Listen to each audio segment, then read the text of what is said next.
to our next episode of Fight Talk. I'm your host, Blazt The Speakerz, and with me tonight I have the Fighters Evolution crew in the background that will be coming out to join me momentarily. Tonight we'll be discussing gaming peripherals. Now, what do I mean? I'm talking about different controllers, different devices for whatever you play fighting games with, starting with arcade sticks, obviously. So, like, this is my custom stick, all right? I've got Sanwa. I got my stick right here. So this is what I like to play with sometimes. Mostly I like to play on keyboard, and I'll get into why I play on keyboard. I'll get into why I can play on stick. I'll get into why I can play on pad. Like, this is the one with the 6 buttons versus something like more traditional style. So tonight we'll be talking about controllers. We'll talk about different types of devices and things like that. But with me, I have my co-host, the utility man. What you playing, bro? What you got going on? Hold on. Last lap, man. I promise. Last lap. What do you mean last lap? Where you going, bro? What are you doing? F-Zero, man. Oh, you're playing F-Zero. Yeah, bro, this is a fight game show. This is not a racing show. No. Games. This is about peripherals. Now, peripherals don't have to be for fighting games. Can I just move on to the next guest? Can we just do that? Let's approach this from a scientific standpoint, because, actually, peripherals don't have to mean a controller or a fight stick. They can mean anything from headphones to a microphone is a peripheral. It's true. I need a vacation. I seriously need a vacation after today. Well, why didn't you go with your wife on her vacation? Well, actually, I did take time off. This is why we're streaming earlier today. Actually, earlier, folks. No, the reason we're streaming early is because this man just remembered his wife's birthday the other day and had to switch days.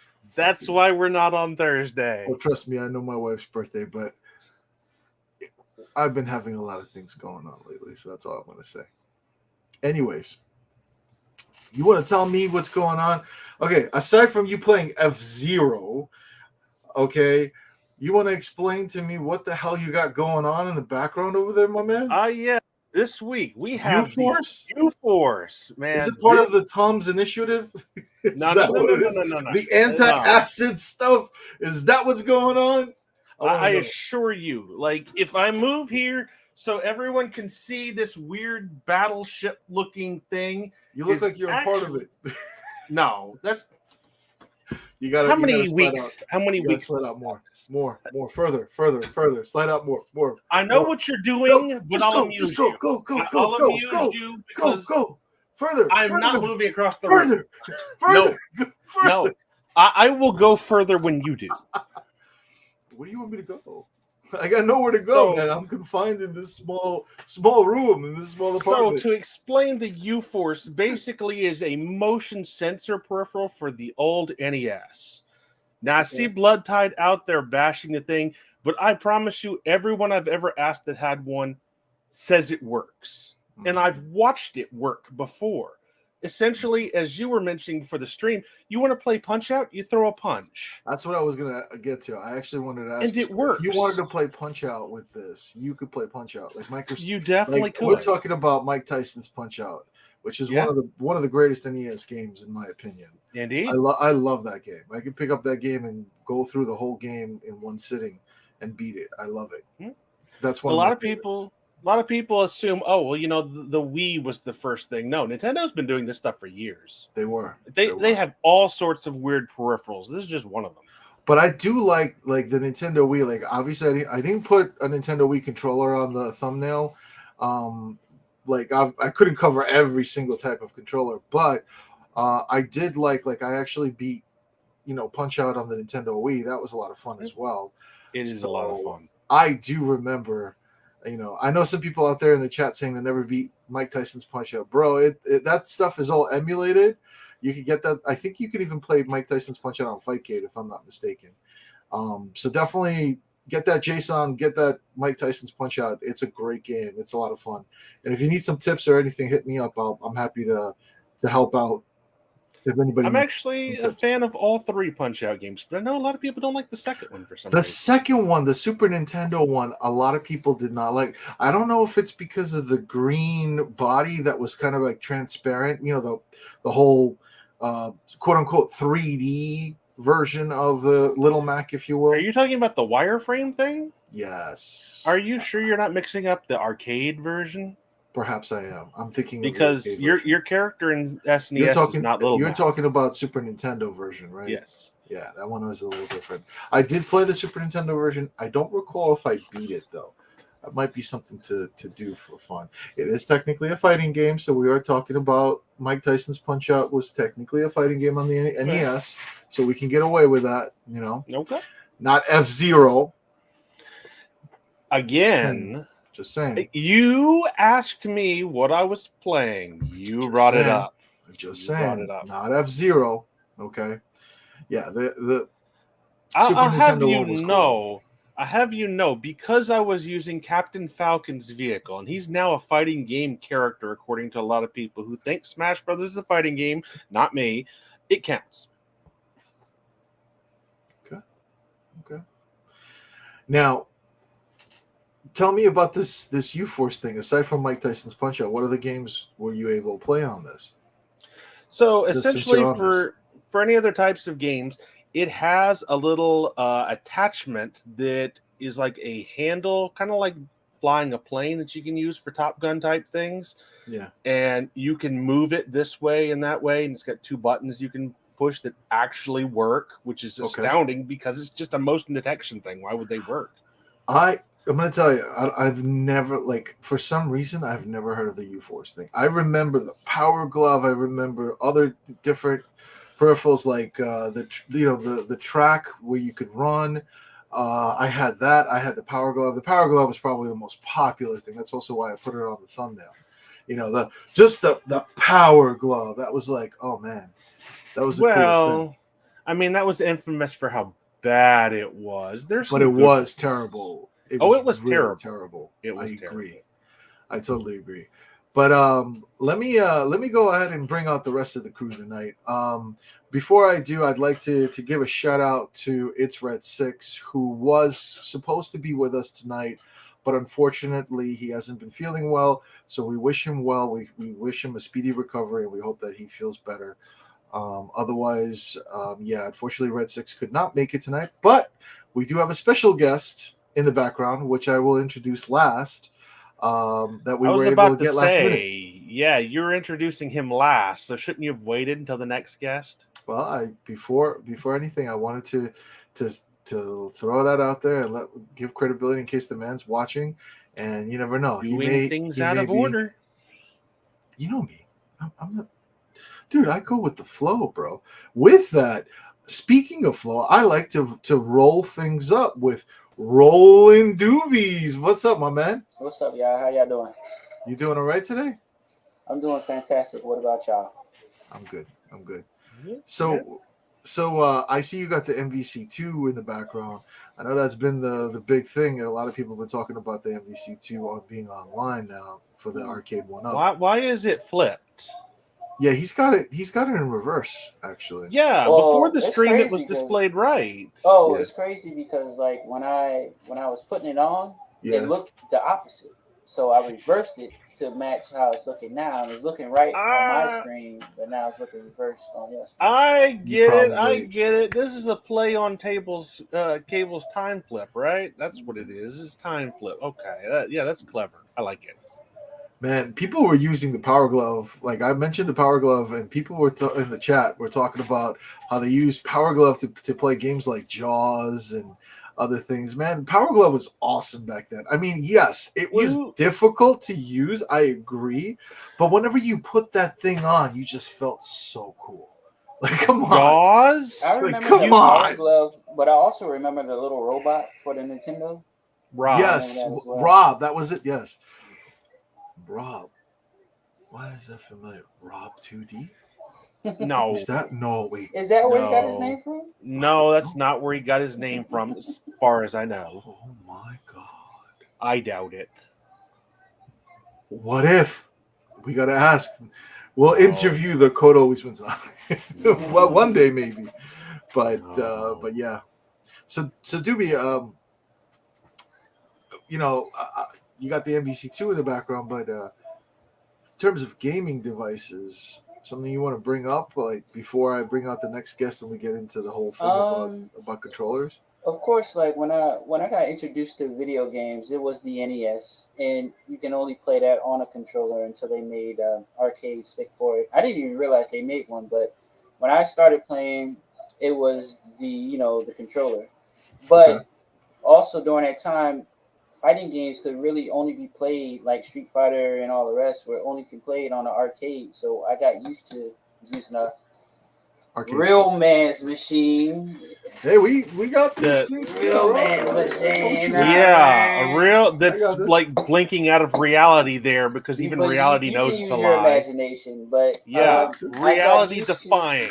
I got used to playing fighting games such as Street Fighter and stuff with the arcade stick, because that's all you could use to play those types of games. So back then, definitely back then. So do y'all know when Street Fighter came out for the Super Nintendo? I'm gonna get into the whole adjusting thing. That's Super Nintendo, but when it first came out, you had to put a quarter in the machine and play it on an arcade stick. Not for that long.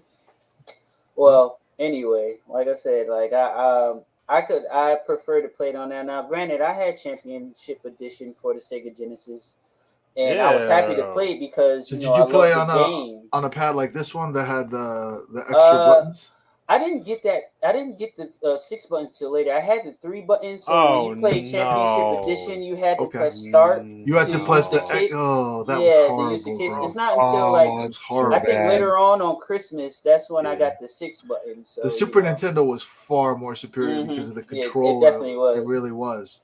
Now, I played it on the consoles, of course, because, you love the game and you can play it for free on the console. So, of course, I'm going to play it on the consoles, but preferably I would love to play it on arcade stick. So once I realized, I think when I started watching the Evo tournaments, that people actually go to these tournaments with like these arcade sticks, that's when I started to look into getting an arcade stick, man. Well, they made it a big thing. I mean, everybody was like, the whole fight stick thing blew up at one point. That became a thing. That's what, that's why a lot of us have these bad boys. Son, you gotta have.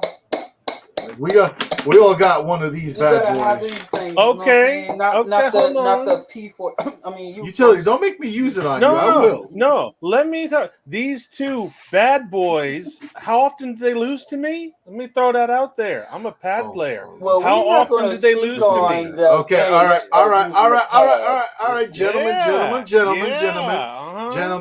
We could talk about, we could put our money where our mouth is later. We could do some challenges. How about we do some final rounds later on? I'm pretty sure you guys always wanted to do that. Those final rounds are almost ready to go. That's a whole thing I want to talk about. But before we do, I want to get into our next guest. Okay, my man has been sitting patiently in the background. So drum roll, please. I have a special guest that's joining us tonight, but it is one of our very own. Okay, one of our very own guys. It is my good friend, my man, Tonka. Man, what's up, brother? What up, guys? Yo, Blast, Doobie, what's good? Bro, thank you for last minute. I mean, literally, guys, last minute, like 10, 15 minutes before the stream, I just was like, hey, anybody want to, can we get somebody to fill in? And Tonka stepped up. So huge respect, much love to you, Tonka, for filling in and joining us tonight, man. I know you're a busy man. You got a lot of stuff going on. So shout out to the fam. Shout out to the missus out there. I know she may be watching and stuff. So huge shout out. And again, wish Red 6 was able to join us today, but unfortunately he hasn't been feeling well. So we wish him well, a speedy recovery. May he feel better. But with that, Tonka, I've been going around the room. I'd like for you to tell me your perspective about that. About controls? Yeah, some people say you're not busy.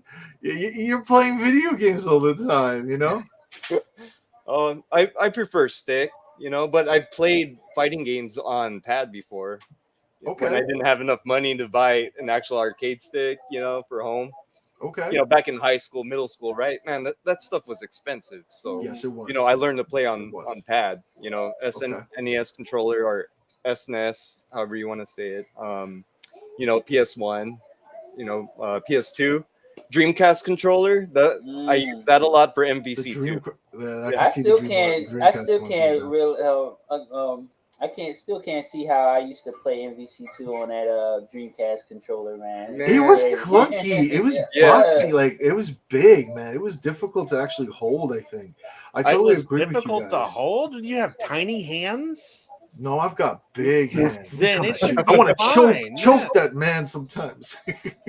No, but the controller was, to me, compared to something like that's more carved to your hand to comfort, I felt like that was like even this controller is a little bit more comfortable, you know what I mean? Like it's the I don't have a Dreamcast controller to show, but like to me it wasn't comfortable. Oh, utility man's back there like, yeah, I got them. I'm a utility man. You're busy I got it all on the Dreamcast. That's a no. I'm not. Zone, I just was not a fan of the controller. I mean, I'm not gonna whatever, but I wasn't a fan of the controller. I'm just saying. So I did have a question for every single one of you, but before I do, Tonka, was there anything else that you wanted to add? I would like for you to have that moment. Is there anything you want to add on to your experience with controllers? Like, because I'm gonna go around the room. What I'd like to know is from every single one of you, what was your first controller? What was your first device that you ever played on that you could remember? But I'm gonna start off with Tonka. I'm gonna let Tonka talk to add on whatever he wanted, and then to answer that question. The first one I ever played, man. Those toys where you put water inside, and then they got the basketball players and no, that's not what he means. No, we're talking about video games. Right? We're talking about video games now. Come on. Nintendo 8-bit. That was my first controller. The NES controller was your OG. Okay, I'll be honest and tell you mine at the end. But okay. Is there anything else you want to say before I move on to our next guest? Okay. Nothing comes to mind. He's good. Doobie? What you got, man? What was your first? Same thing with Tonka. Like when I first got introduced to video games, my uncle, he had a regular Nintendo that he would never let us play. But my mom would buy my own. So that was the very first. Because I mean, at the same time, that was the only thing out besides the Atari. So when I started playing, it was the NES. That was my first, was the Atari as well, and it looks like Victor's was Atari as well. I didn't want to I was gonna go last, but since the comment went out, I see my man War 44 saying NES was his too. So utility, what about you, man? Entirely different. I kind of expected most people to be either the NES because that was the big thing at the time, or the Atari because they had an uncle or father that had it. Mine was a ColecoVision. Oh, I don't even know what that is. That's a PC, I believe, right? No, it's not. No, because I was going to get into something else after. No, the ColecoVision is a system that came out after the Atari. If you don't know what it is, for the controller, it's basically a controller with a numeric keypad and a disc on it. Oh, I don't think I've seen that. If you can find it, share it on stream, bro, so people can see it. Share your screen. Pull that up on stream. Let's see. Go ahead and do that. In the meantime, I'll share my experience. My experience was the Atari. My first was just like Victor Salmon's. Mine was the Atari, and then I went and eventually I ended up getting the Nintendo, but my original one was the Atari, where I remember I had the controller, but it had it had different peripherals. It had different things that you could plug into it, from what I remember as a kid. But most of it was the actual stick. Like I remember playing the racing game, the Knight Raider, with it. I remember playing Spider-Man. Shout out to Webhead. I know he's out there. I played the original Spider-Man game on the Atari, bro. That thing was terrible. You would have to climb up the building to get to the top to get to Green Goblin, and it was like, I remember as a kid it was so hard. But when I finally got to the top and I beat Green Goblin, I was like, yeah. And then the next level came and you're doing the same thing, but it's harder. I was like, oh man. That's all I gotta say. But that was one of my favorite games, was the Spider-Man game, I would say. I remember my cousin. That's why I was questioning you, Utility Man, about that, because I remember my cousin. By the way, tell me when you're ready, Utility. Yeah, I'll show you. Okay. But I remember my cousin, he had a Mac, like one of the first Macs, but it wasn't, I don't think it was referred to as a Mac. I think it was just Apple or whatever back then. And he actually had Mike Tyson's Punch It on it. I don't know how. I don't know if it was an emulated one. I don't know if it was designed for the Mac. I don't know if he had the Nintendo just hooked up to the monitor or something. I don't remember because I was so young. But he played it on the Mac, which was the weird thing. Okay, so I'm ready when you are. If anybody knows about that, let me know. I'm just curious. But yeah, Utility, I'm going to add it to the stream so that everyone can see it. So this is Utility Man's screen. I'm just going to blank out the background. I can't see how you play on that. Man, that looks like a telephone, for God's sake. Yeah. Seriously? Oh, it does. It does. It's a very odd controller. Actually, you play it standing up with the disc on top. Okay. So wait, you play with the disc. So but essentially you would use the left hand for the disc, and you would use the right for the buttons. Is that what you would do? Depending on which hand you are, I was actually more comfortable using my right hand for the disc because it's actually really clunky to move around with. So I didn't feel like using my entire hand was very accurate. Okay. And then since you only needed 1 or 2 buttons, even though they give you 40, like it's a ColecoVision, it's like the Atari. You don't need a million buttons. Just my left thumb was enough. But very odd controller. Do not recommend. Bro, it looks like something you use in the Matrix to hack shit with. Hell yeah. It's really not a good controller. Really not. I do see the Discord chat. I have to say to Tonka, let Tonket know that looks really cool later on when you get a chance. I approve. Oh, gotcha. It looks awesome. So, Utility, what games would you actually play on that thing? I'm just curious. What kind of a video game would you actually play on that? Like, believe it or not, it basically had a lot of the Atari library. Like, you can play Pac-Man, you can play Donkey Kong, you can play Venture. So you would move Pac-Man with the disc, pretty much. Well, no, they had their own cartridges.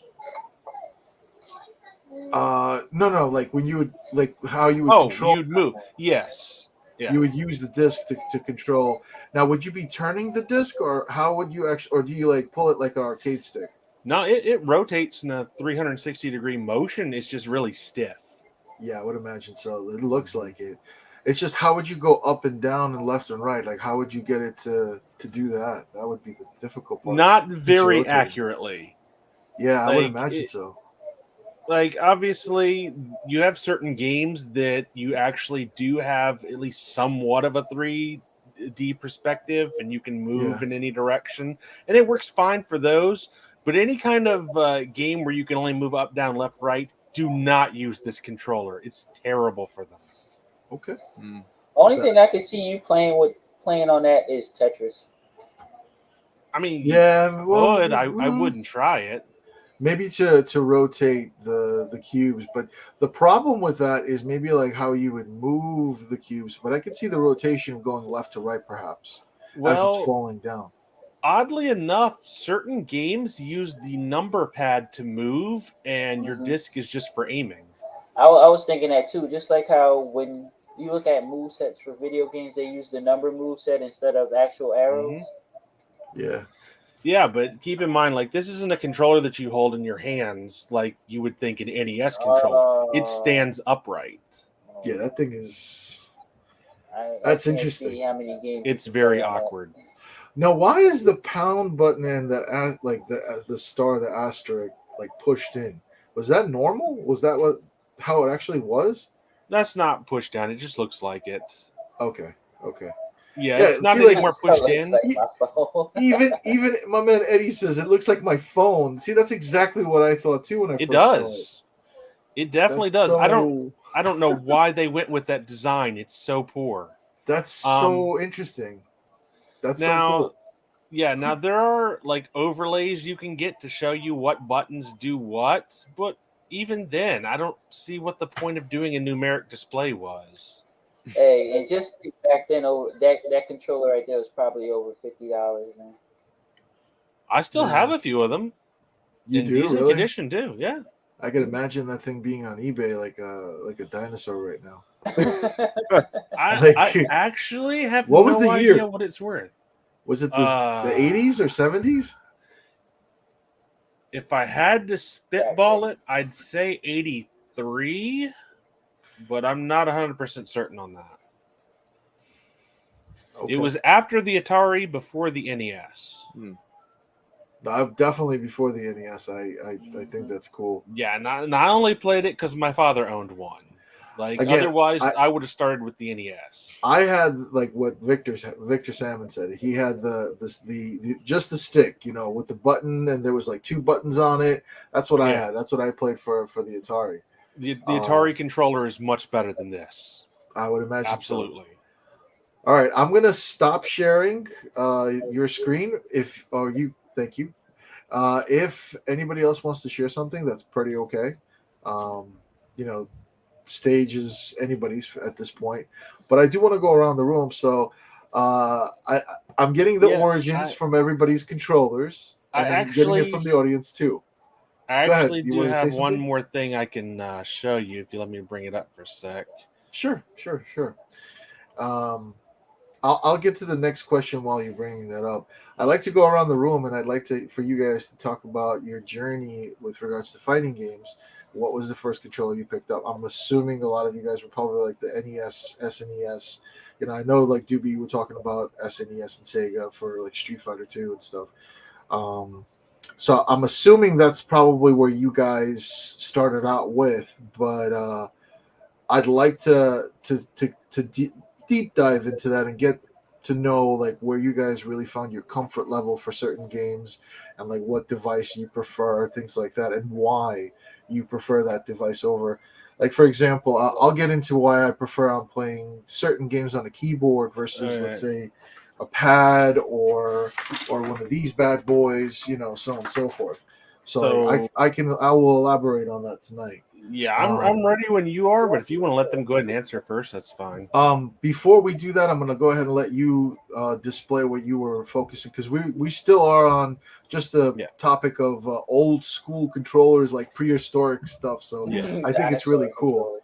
Exactly, like what just Doobie said with the dinosaurs and stuff. So, what in the world are we looking at here? So this is one of the few cool things about the ColecoVision. Dang. These were little overlays that would slide in over your numpad, and it would show you what each button does based on visual perception. Which I thought that part was pretty cool, actually. Yeah, can you cool, zoom man. In a little bit, like cell phone covers.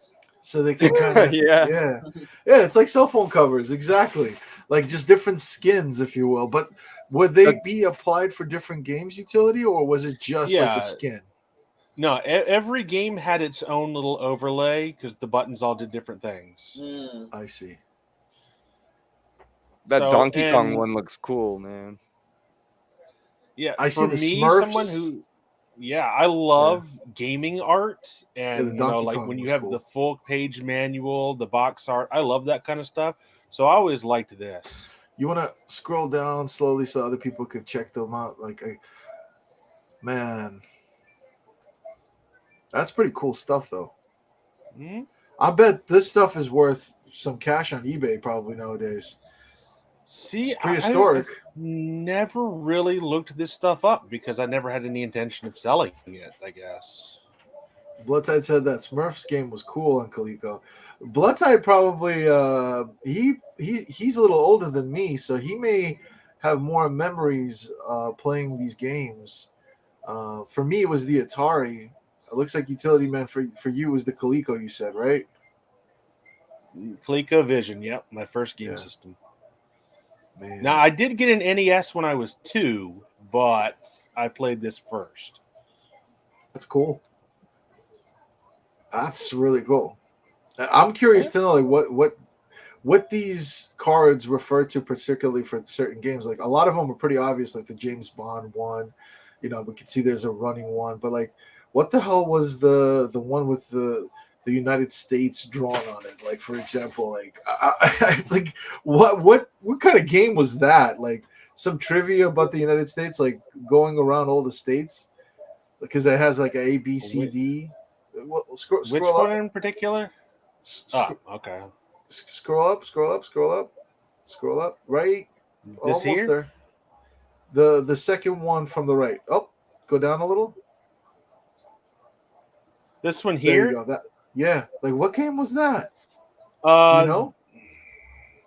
I don't know. If I had to guess, that's probably War Room. Oh wow. Well, which like kind of like military Battleship, combat. and it would play like Not a Battleship or something like exactly. that. Not exactly. It's like the old war games type stuff. Huh. You know, they were like Interesting. simulation type games, and certain events would happen. You have to figure out what you want to do. Okay. Huh. Yeah, Cool. you know, like missiles are coming from a foreign country. You need to shoot them down. Huh. Mm-hmm. Cool. All right. Thank you, Utility. You're welcome. So with that, I'm gonna go around the room so that you guys, coming back to that question, with regards to controllers and fighting games, like I want to know what was your first one, and then which one you would say you prefer over others, and why, and what's your journey with these controllers. Like, I think a lot of us, including myself, I'd probably say started off with pad, and I think that's what we're going to hear from every single one of us. But I like to go around the room and really get that confirmation. So, Tonka, I'm going to start with you and work my way around backwards. You want to go ahead and take the floor, my man? All right. So my first controller I've ever used was the Nintendo 8-bit one, 2 buttons, D-pad. So was it Punch Out as the first fighting game? Oh, my first Kung Fu, I guess, but that's a Oh, side Kung Fu scroller, was a right? good one. Yeah. Kung Fu Kung was a good Fu. one. That was like I one of my remember Kung first Fu. games. Yeah, Man, that was a good one. like kicking the snakes on the floor. Yeah. And That was a the good bees one. flying, right? Or whatever it was. I don't know. The bad guys coming right at you. You're too much, man. Yeah, Punch Out, that was cool, but I didn't have it. I had to play it over at my cousin's house, and they were really good at that game. You know, they were able to get to Mike Tyson at the end and beat him. My favorite controller, man, that's hard. I was kind of leaning towards the Sega Saturn 6-button Japanese style controller. Kind of You looks mean like the Sega Genesis, yes. something But like this, or rather? yeah, but the thing they did with the Sega Saturn controller, they added shoulder buttons on it. So, Well, this has a shoulder buttons on this one. on that I don't one. know if you can tell. So this one I got from Limited Run when they had like a deal for it. So I picked this up when I got the Streets of Rage because I wanted to get that true experience playing Streets of Rage on this thing. That's nice. For back in the day. Doobie knows because we played Streets of Rage together. That's nice. Which, by the way, I did check out the Double Dragon. I'll get to that later, bro. We do have to, you know. Mm-hmm. But I'm sorry, Tonka. Go ahead, my man. It's okay. Yeah, I like the Sega Saturn controller. Man, actually, I had a friend that had the Japanese version of X-Men versus Street Fighter. I asked my mom, huh? The Versus series one? Yeah. Okay. For Sega Saturn. So I had to put in the 4 megabyte cart, right? Yes. You got the true tag team. Yes. Man, I was tripping out because the graphics were just like the arcade. I'm like, this is sick. I had to ask my mom, like, Mom, please, I can only borrow this game for 2 days. Can I not go to school tomorrow? I can see you. Priorities, man. Priorities. Sorry, taxpayers. I apologize. I didn't go to school that day, but hey, no, I was well worth it, wasn't it? Yeah, like, I'm pretty sure. I would have done the same thing. That was one of my most favorite experiences on the console because, man, I had the arcade game at home for a little bit, and I was terrible at the game, but I picked every character and did their super just to see how it looked. Okay. Kind of thing. And I tried to do some combos, but none of my other friends didn't play that game too much. So whatever I saw was when I went to the movie theater and watched people play, and I just tried to figure things out. Yeah. I played with the Dreamcast controller a lot for MVC2. When I would use the Dreamcast controller, I would turn it sideways to play it because I'd use my thumbs to hit, the top 2 buttons at the same time or the bottom 2 at the same time for hypers.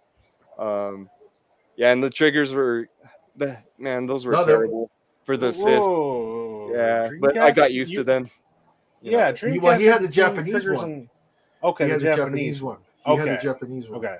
As I know where you were going, Utility, but he did say that he had the Japanese one for that. Oh, yeah, because I was going to say, I know the American one has the 2 triggers on the back. Oh, for the Sega Saturn one.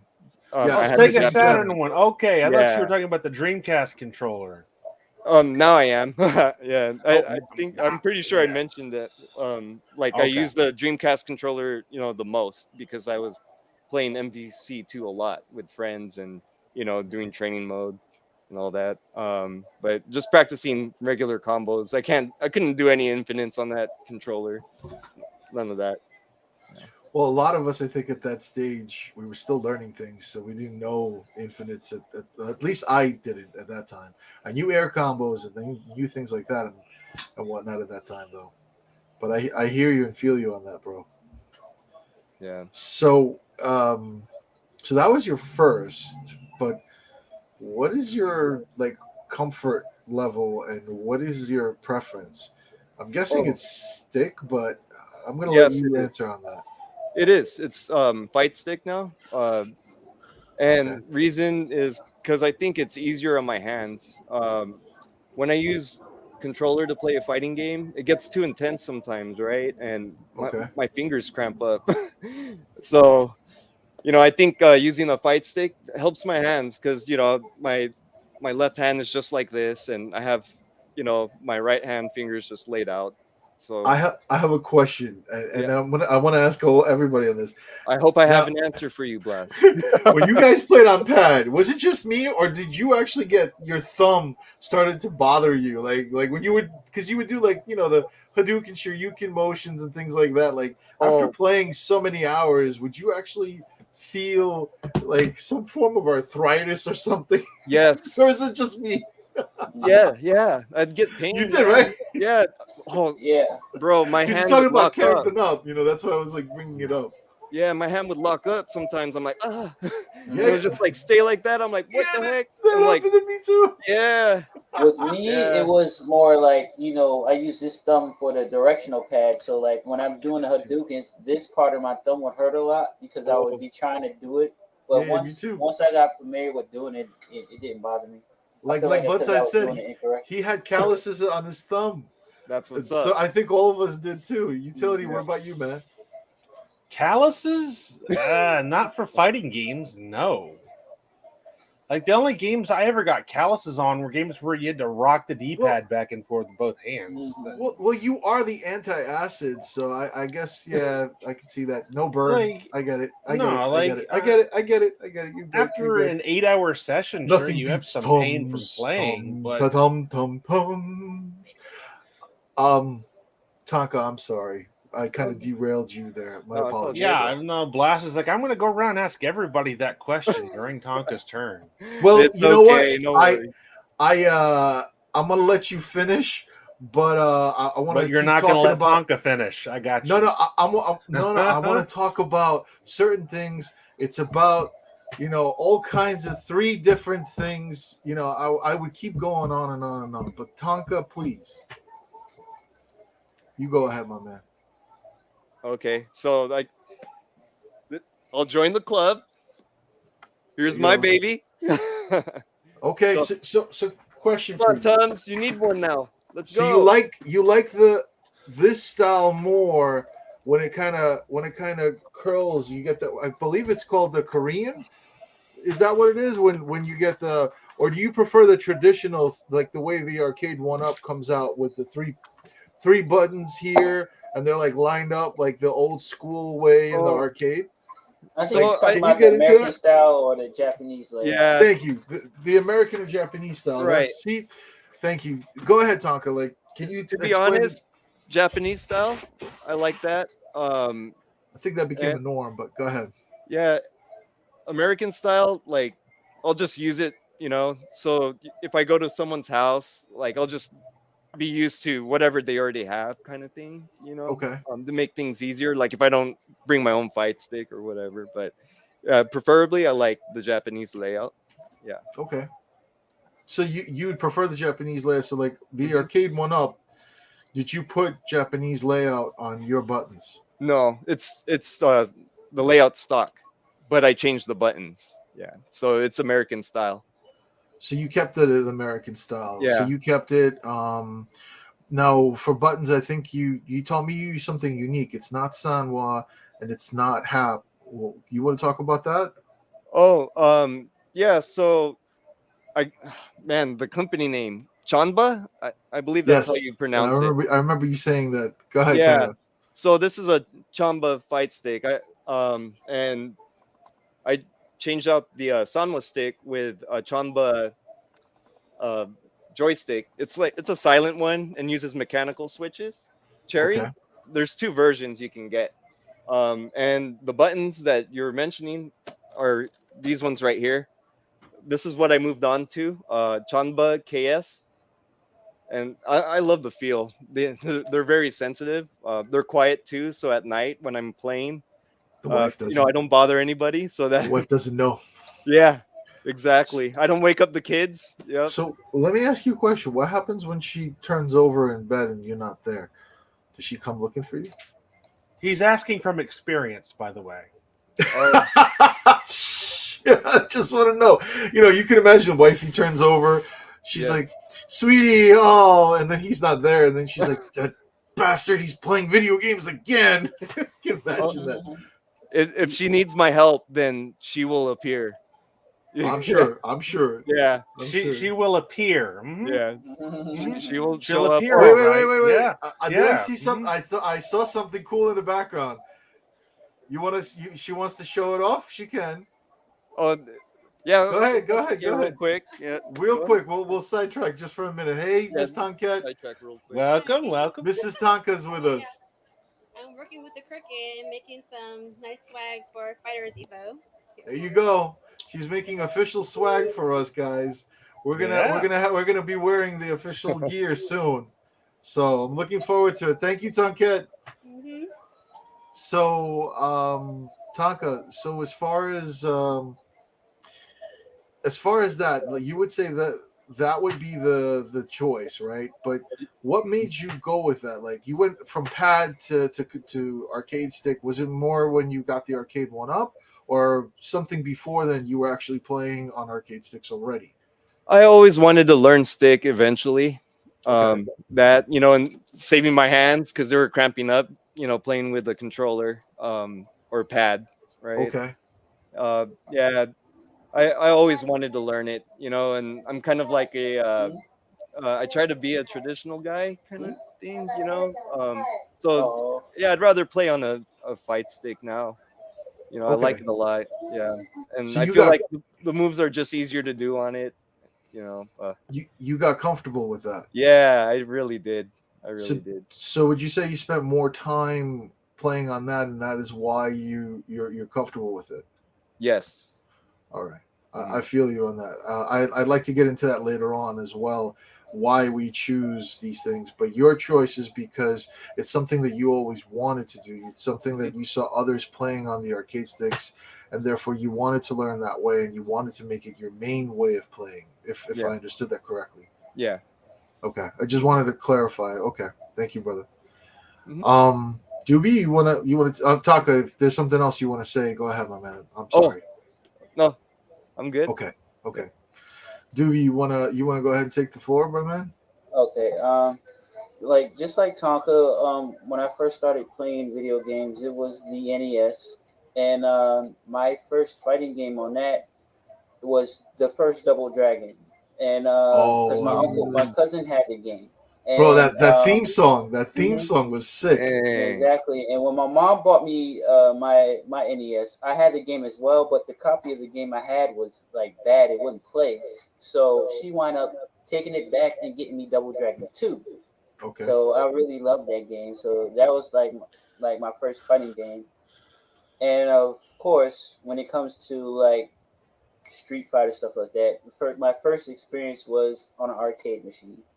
So of course I was really happy when it came. World Warriors came on Super Nintendo and Champion Dishes came on Sega Genesis, and I played it a lot on that, of course, because to play the traditional way you had to use money. So of course when you can get it on a home console and play it for free, you're gonna play it on what you got. You know what I'm saying? So I got a question for you that I think I forgot. Okay, because I owned a Super Nintendo. I never owned a Sega. I didn't have a Genesis, and I didn't have a Sega Saturn. I had friends that did. But correct me if I'm wrong. Super Nintendo, I know, was the first one to get Street Fighter 2. But what was the first one that got Champion Editions? Because from what I recall, it was the Sega, It was right? Sega. It was Sega because Super Nintendo had World Warrior, and then it came out with Hyper Fighting on Super Nintendo, and then they finally brought Street Fighter to Sega Genesis with Championship Edition. Yeah, Super Nintendo didn't even get Championship Edition. They came back to Super Nintendo when they came out with Super Street Fighter 2. That's when Super Nintendo and Sega got it. I think I've said this on a previous stream. I'm sorry, I don't want to steal your thunder in any way. I just want to let you know, my old man. Shout out to my old man if he's watching this or if he ever does. But shout out to him because I had the Super Nintendo. And I was so crazy about getting Champion Edition or something like that where I could play with the with the other characters. I wanted to play as the bosses. And what he did, and what I was able to do, he spent a fortune. And I mean, he must have spent the cost of a Super Nintendo console. He got the Japanese version of Street Fighter 2, which had the actual boss characters and stuff. And there was like an adapter you would put, it would sit on top of the Super Nintendo, and then you would put the Japanese cartridge on top of that. Man, I felt like I was the coolest kid when I had it. And it was before, any other releases. So I had it probably like a good year before it was released elsewhere. So I was so happy when Street Fighter came to Sega Genesis because I had a Sega Genesis first, right after regular Nintendo, before I got a Super Nintendo. So the only time you can play Street Fighter was on the SNES or the arcade. So when they finally came to Sega, I was so happy because I love that game. I played it for hours. No, that was a lot of fun, man. And I'm pretty sure, just like everyone who's good at fighting games, like you were the best in your neighborhood. Like when people come over to the house to play the game, of course they didn't want to play fighting games with me because I would always win, and I was the best at it because nobody else was playing it like I was playing it. I had a conversation with Welcome to Diet when we interviewed him, and he was talking about how he played one-handed, with just this button on top and the pad, right? I was doing the same thing, and I was beating my friends and things like that with just one attack because I could do my fireballs, I could do the Shoryuken motion, everything with that. yes, I was, man. I'm telling you, I was able to do all of that back then. Yeah. So, but go ahead, Doobie. My bad. But yeah. So of course, when it came to fighting games, I was always especially like early '90s stuff like that, I was always playing on the controller because that's all I had. And when it came on home consoles, like I said, you only play what you have. And I didn't know that they made arcade sticks for the home consoles because like I said, I'm from South Carolina. I was living in New Jersey, but I came back to South Carolina like after the third grade, so Okay. we didn't have as much stuff as you would in New York or New Jersey where you can have access to stuff. I'm like in a country area, so the only time I can really actually see an arcade is if we go to the mall in the next state over, which was Georgia. They had like, and back then in the mall they had a section with nothing but arcades. I'll get a chance to play like that. So uh, when I used to go back and forth to visit my family in New Jersey, like my grandmother, she stayed in Alexander Hamilton Projects is right there off of Market Street in New Jersey, and they had a bodega, and next to the bodega it was a pizza shop, and the pizza shop used to have all the the latest arcades, and that's when I was first introduced to X-Men versus Street Fighter. I loved that game. Like I used to beg my mom for $1 so I can go play it and stuff like that. So like my only Okay. time playing that was actually whenever I got a chance to go to the mall or New Jersey to play it. So when it came to PlayStation One, of course I was all over it, playing it on a controller. But the PlayStation had its limitations with the switching and stuff like Oh that. yeah, we It's know. not until, like I said, probably like maybe 2004, because I'm a late bloomer with the arcade sticks. That when I was watching Evo, I noticed people actually going to tournaments with these things. Yeah, So I that's started probably looking where and the big inquiring blow up. about it, and my first arcade stick was the Street Fighter versus Tekken arcade stick. That's a good That one. was my very first one I played, and I I have one too. play that shit all the time. And Marvel vs. Capcom 2 was on PlayStation 3 and Xbox 360, so I would never play it on with a controller. I would always play it on an arcade. Can And I to this stop you day, there for a sec?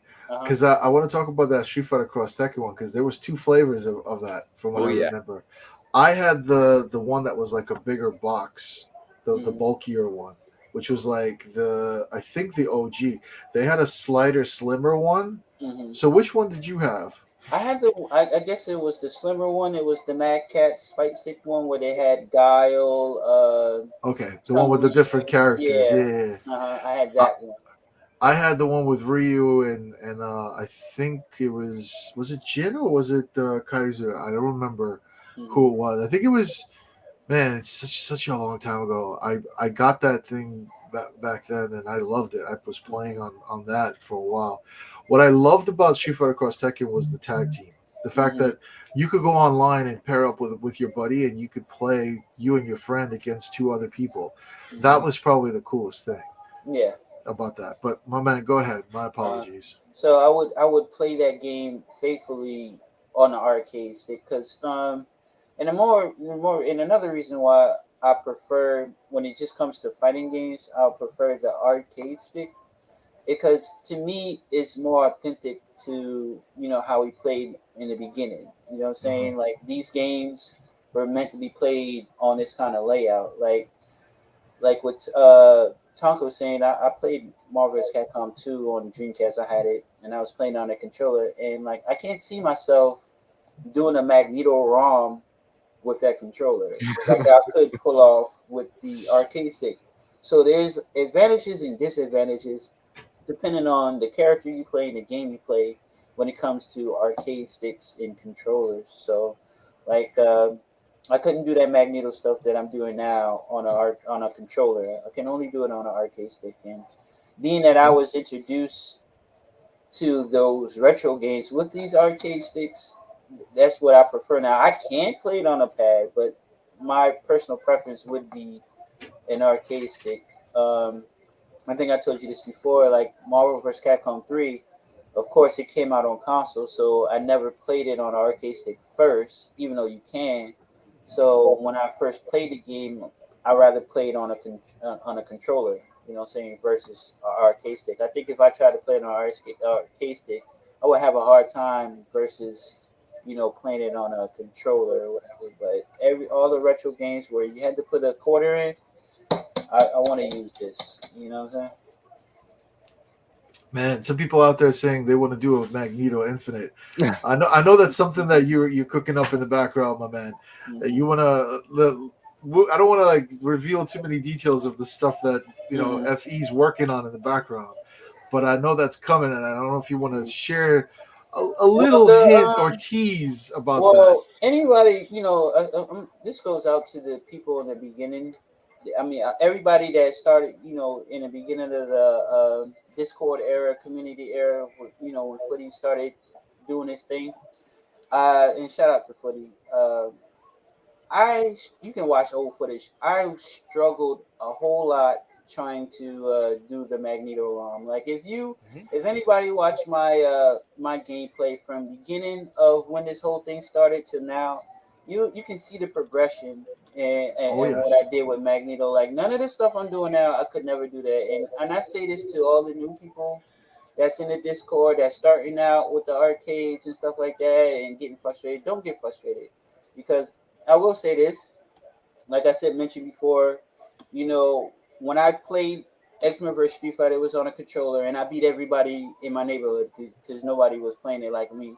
I had no idea until I got in this Discord and actually bought this cab that you could do infinites. Now, I didn't have access to the arcades like that, and the internet wasn't really popping like that to where you can actually see footage of people doing it. So I had no idea until I bought this cab that you could do that stuff, and that came from playing against Eddie Good and V Salmon, Morpheus. I'm not saying Morpheus used infinites, Storm Queen, stuff like that, and actually just getting my butt whooped, so to speak, until I learned how to do that. And some of the tricks I learned because they shared with me, and some of the things I learned from just actually watching them play. Like I learned certain things like, okay, I know how to identify a light punch and a medium kick when the character's doing it. So I will watch it and I'm like, okay, he does this, that. During the time I'm getting my butt whooped, you know what I'm saying? So when it gets to a situation where I keep losing, it gets to a point where I don't care about the losing. Like I would always want to fight Eddie Good. Like I already go into the match knowing that he gonna have a nice deficit on me. But my whole thing was when I fight him is to learn how to defend against that stuff that he does. I think a lot of people like to. I think Eddie was an influencer for many people. Like yourself, Kenny. Definitely was, I think Tonka, like Kenny and Tonka had during Kenny's interview, like there was a whole thing about Eddie being an influencer. Eddie, you should watch that, especially towards the end. Man, listen, I'm telling you, like, Tonka knows what I'm talking about. I remember telling my girlfriend this, like, when I first seen Footy had the cab and he was reviewing it, I was like, oh man, I gotta get this, because that was like a childhood dream to own an arcade and X-Men versus Street Fighter. You know what I'm saying? I wanna touch on something real quick. It's a little out of context though. Okay, we did go a little out of context with this somewhat because we have our own experiences. A little. You just what, you just hang back there. Okay, no, out of context. You just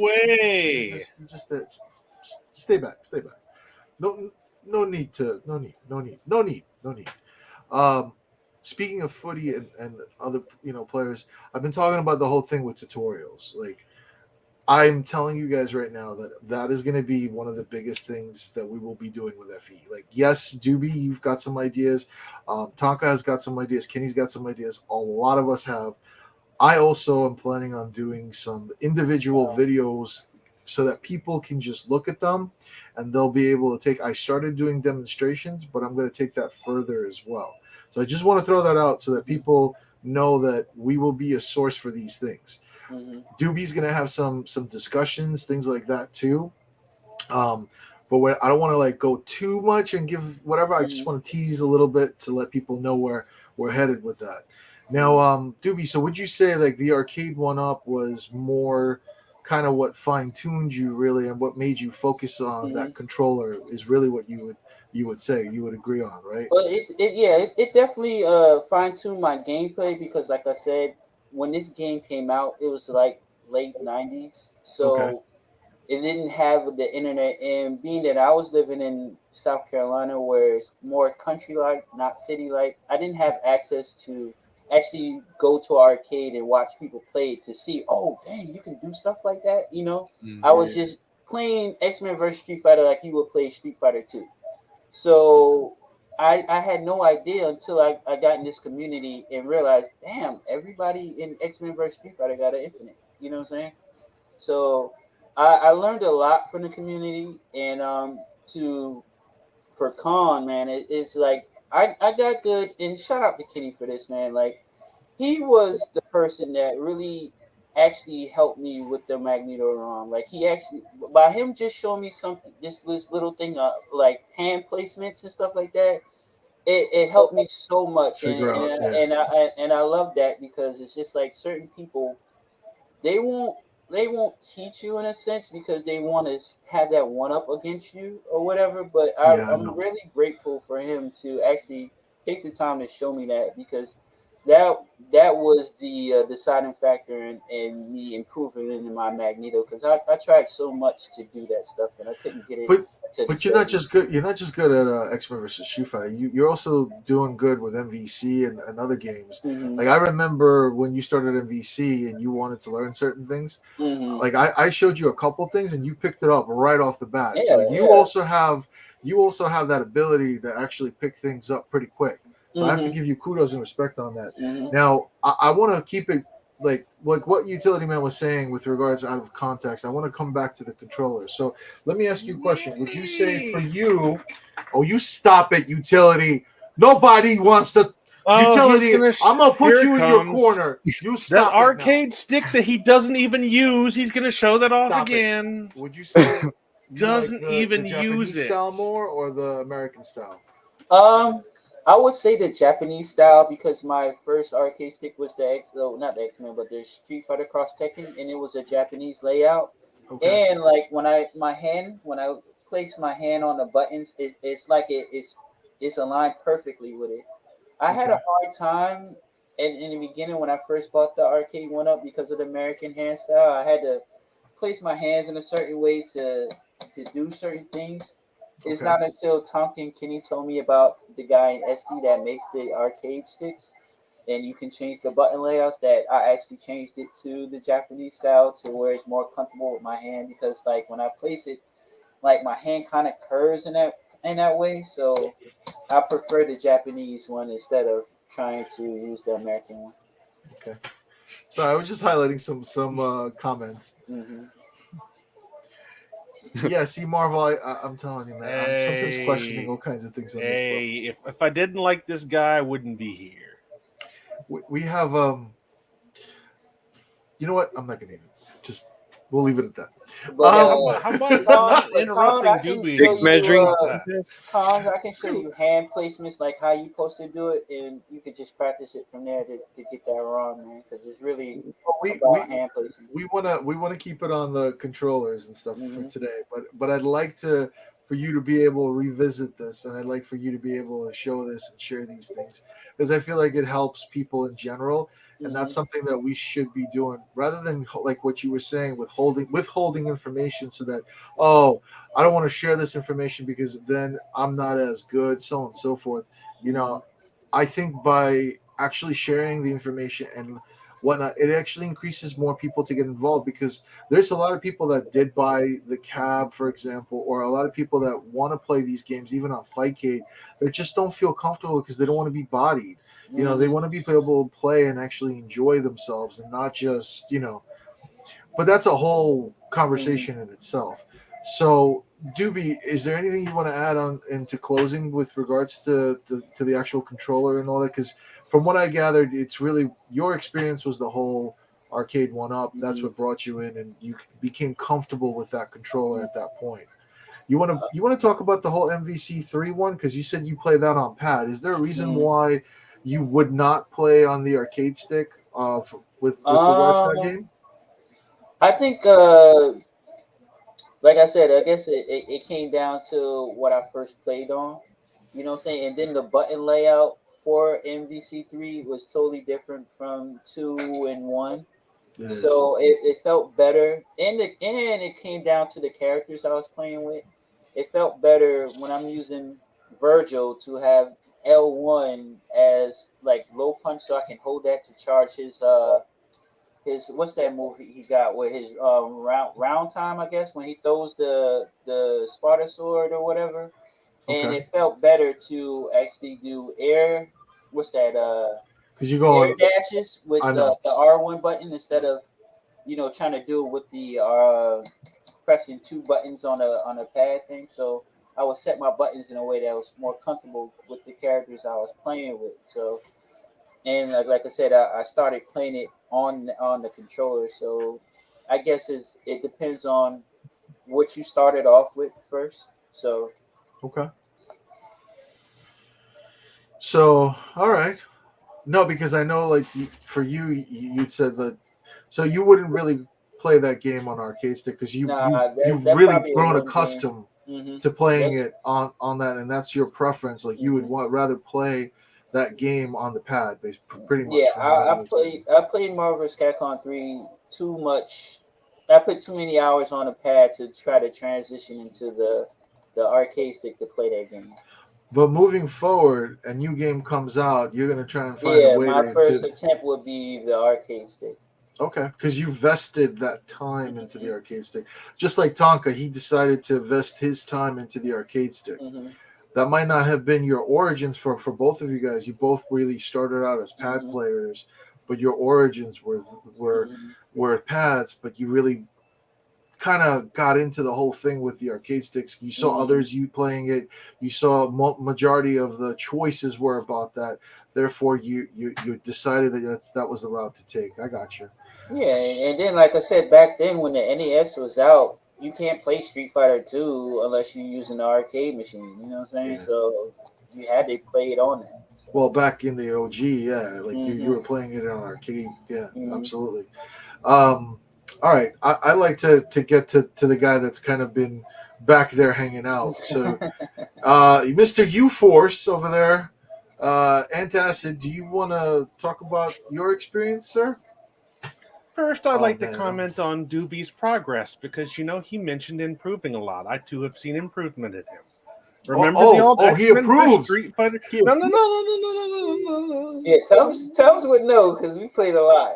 He approved. I remember the old X-Men vs. Street Fighter days. Tom always throwing. Tom getting me with the throws. Tom such a grabber, man. Oh my gosh. Throw whore for sure. Seems like overnight Doobie has gone from throw no more to throw whore, and I'm very proud of him. Very, very proud. Man, like I said, I can't say this enough, man. I have to thank Kenny for that, man. He really.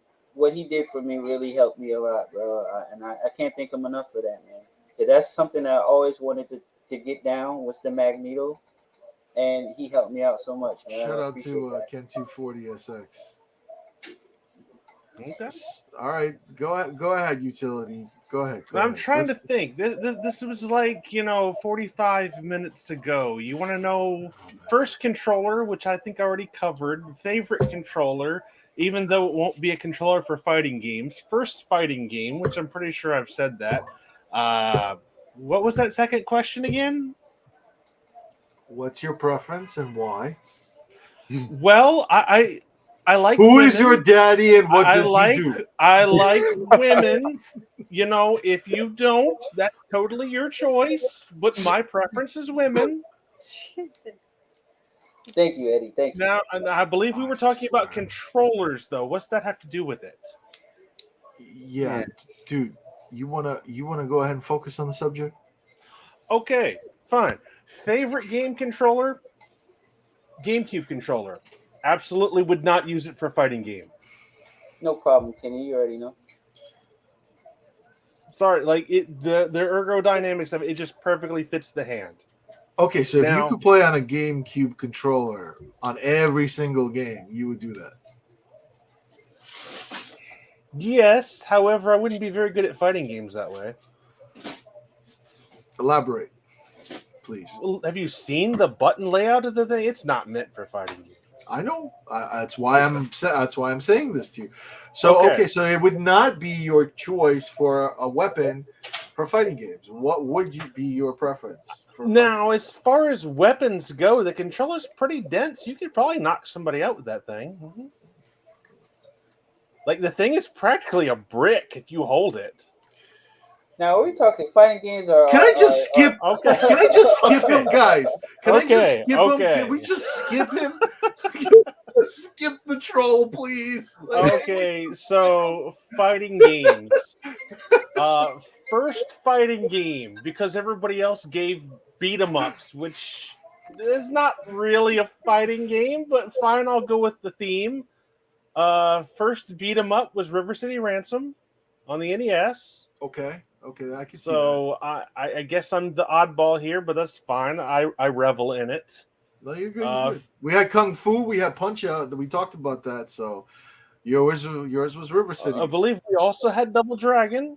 We did have Double Dragon. Thank you. We did have Double Dragon as well. Yeah. Shout out to Doobie on that one. My first beat 'em up has RPG elements in it. For those that don't know, the more you punch, the more your punch grows. The more you kick, the more your kick grows. The more you jump. Well, that one doesn't really matter that much. But you know, it's like you travel through River City beating up bad guys. What more could you ask for? Is the NES, man? It's like, just let me punch something. Just let me kick something. If you can do that successfully, you have my interest. So as far as that goes, I've been a fighting game player all my life. Okay. All my life. Now, from an arcade perspective, I guess I'd say I started with Street Fighter 2. But unlike y'all, I had no one to play. Like, I never had friends that were into fighting games. Not a one. And I mean, unless you count online, really, none of my friends ever played fighting games. I played Street Fighter 2 alone. I played Street Fighter 3 alone. I played Marvel vs. Capcom alone. I could probably count the amount of times I played somebody in the arcade on two hands. It's been very scarce. Okay. Now, the arcade stick itself, I could probably play better with a trackball controller than I can an arcade stick. I just can't. I can't get it. I don't know why. It's one of those things that just doesn't feel natural to me. So you never played the old school arcade machines. You never, as a child, you never went and played on that. No, of course I did. I played Street Fighter 2 and Fatal Fury at the arcade, but it's mostly the AI, and I wasn't any good at it. It just so you struggled. Did you actually beat the game though? Did you get to the bosses and stuff like that? How many quarters did you spend? Fatal Fury, no. Street Fighter, I probably did. Sadly enough, not with Dalzium. I probably stuck to Ryu and Ken like everybody else. I thought you were going to really say know Blanca. the game. I know Blanca. No. You know I wouldn't say Blanca. Even back then, I didn't pick that character. He's the best. He's the best one of all. Like Tonka said. No. If I was vacationing in Brazil, I wouldn't pick that character. Please proceed. Yeah. So, no, my experience at the arcade isn't exactly small, but my experience playing other people at the arcade is incredibly minuscule.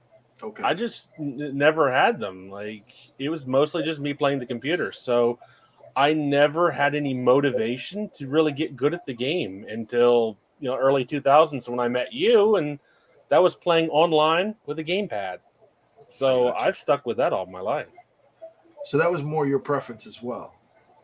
Yeah, I mean, because I bought Street Fighter 2 for the Super Nintendo, and that was really my main way of playing it. There was no reason for me to go to the arcade where I would just play the computer anyway. I might as well sit at home and do that. So for you, the good old emulator days back in 2001, 2002, so on, moving forward, that was your origins of where you found yourself, and that was your controller of choice, and you just stuck with it because that was what you felt comfortable with. Pretty much, because I tried playing on a keyboard, and we all know how weirdly I play on a keyboard. For those that don't, I will demonstrate because this doesn't make any sense. Let me see if this actually picks up on camera. It does. So, it does. Everyone that I know of usually uses either WASD to move, or they'll use the number keys, or they'll use these. The arrows. That's not the way I did it. That's not the way I did it. So I would have WASZ. I would literally make it like a D-pad. And I would have the number keys be my punches and kicks, and I'd hold the keyboard in my hands like this, playing it as if it were a controller. You wouldn't lay it down flat? No, I'm holding it up. Like you can see here, I'm able to do quadricircle motions, 360 motions. Huh.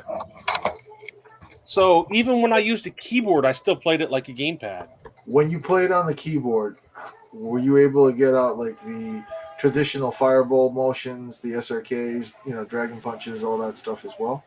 I could, but only on MAME. I could not do that on Coax and Final Burn Alpha. And the reason for that is because MAME would allow you to set a key as multiple things. So essentially, I could program a diagonal. Now, I wouldn't Now you're getting into... So would you say that was more of a macro in that sense? It is a macro, and I don't use them now, mind you, because now I know what a big problem it is for people. But back then, that was my only way to play, because I had a keyboard that had a key limiter on it. I could only have 2 buttons pressed at a time. Okay. So yes, that's a whole thing actually for keyboards. You want to get something with it's called NKRO. It rolls over. It locks up. You can only, I think it's 4, I believe, is the limitation that you can press up to maximum of 4 keys at a time. Mine was 2.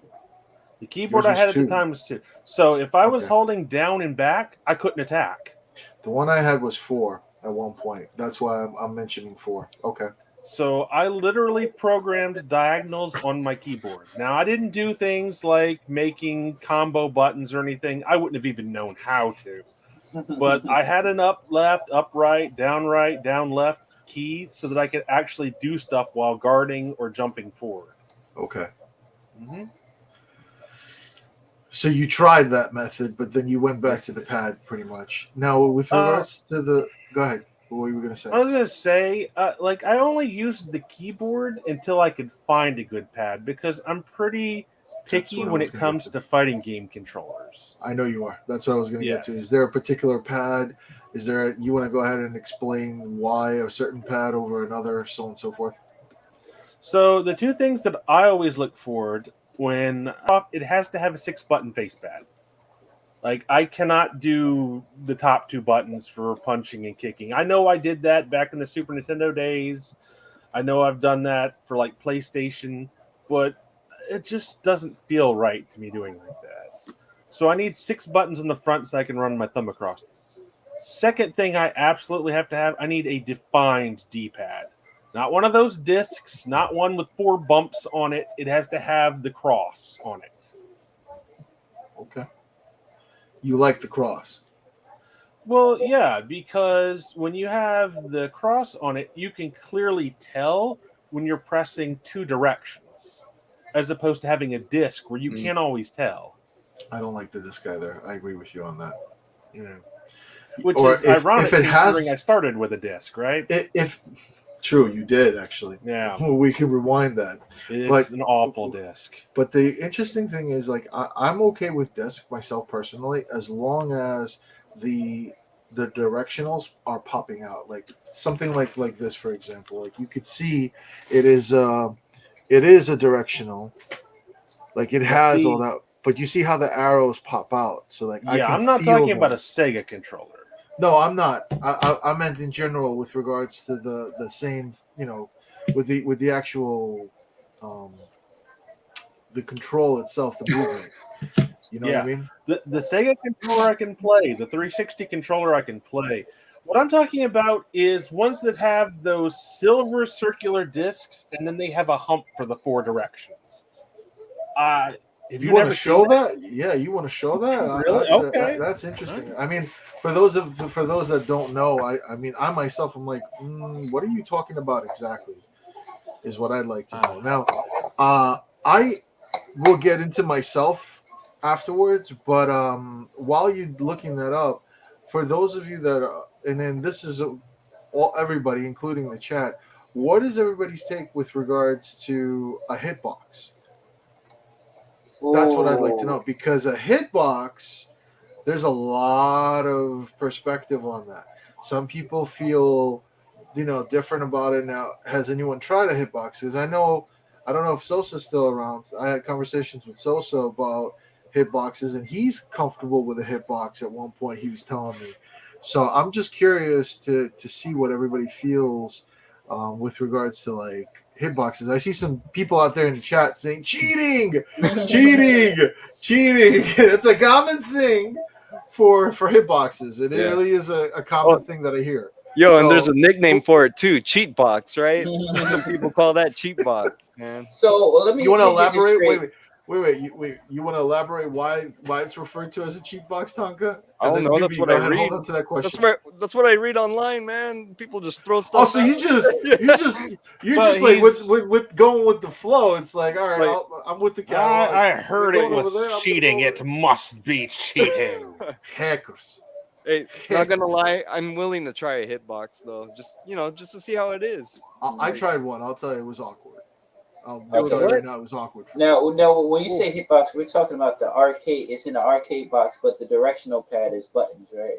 Yes. It's basically the same thing. Like instead of having the stick, I have another set of buttons, like Sanwa, for example, but for directionals. I know what you're talking about now. Me personally, I think whoever can play on it is extremely talented, because there's no way in hell I could try that. But the only person I know that made mention that they do it is Yoshimi, and we playing against each other, and he's pretty good at it. So I think he can really give his take on it if he could.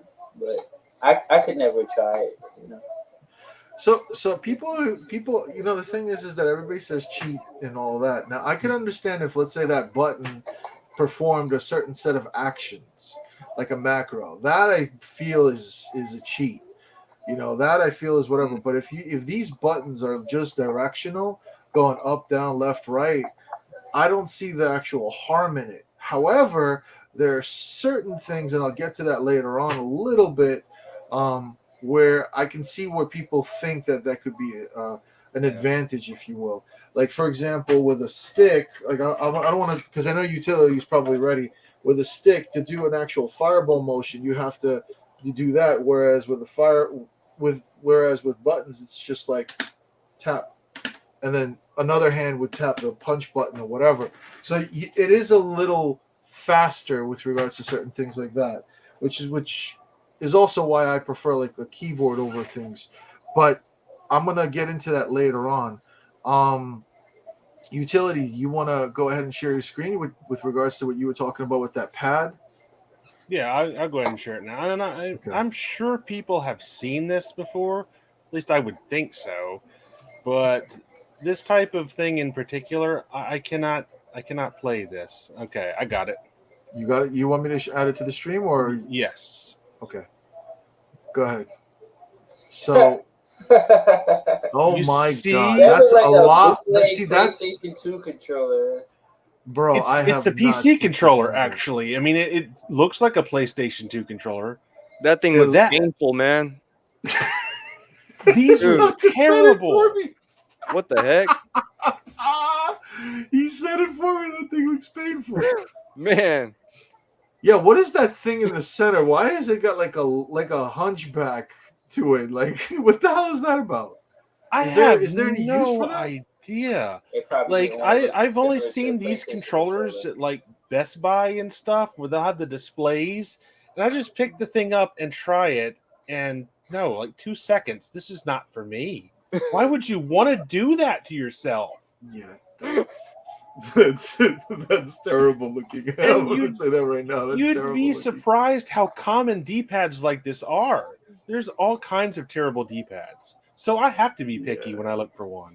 That looks terrible, bro. That looks horrendous. That looks horrendous. Like, don't you love the thought of constantly jamming your thumb while playing a fighting game? Haven't we all wanted that? Yeah. Is that supposedly going to prevent the calluses from actually happening? Is that what the intent is? No, I mean, what were they thinking? I think the intent is to prevent you from playing the game. And in that regard, it's probably very effective. Oh my god, that is hilarious. I couldn't tell you a single type of game I would play with that D-pad. Real quick, Victor Salmon says, I agree with the skills to make the movement work with a hitbox. It is hard, but I'm totally against macros or one button movement, and I totally agree with Victor on that. And I'd like to get into that later on. I know a lot of people saying, like, even Silent Ninja and Ants won tournaments with a keyboard. So some people think that keyboard has an advantage over stick, and I'll explain. I'll get into it a little bit, guys, later on, because I'm gonna talk about myself and why I prefer, let's say, a keyboard or things like that, and why I know these guys do too. And I'll get into that because I think that there's been a lot of misconceptions with that too. I don't want to deep dive like completely into it, but I want to touch upon it so everybody gets to understand each other. Really, is what I want to do. So utility, this is what you're talking about. This right here is just terrible, bro. It's terrible. And I'm like, I don't care what type of fighting game you're playing.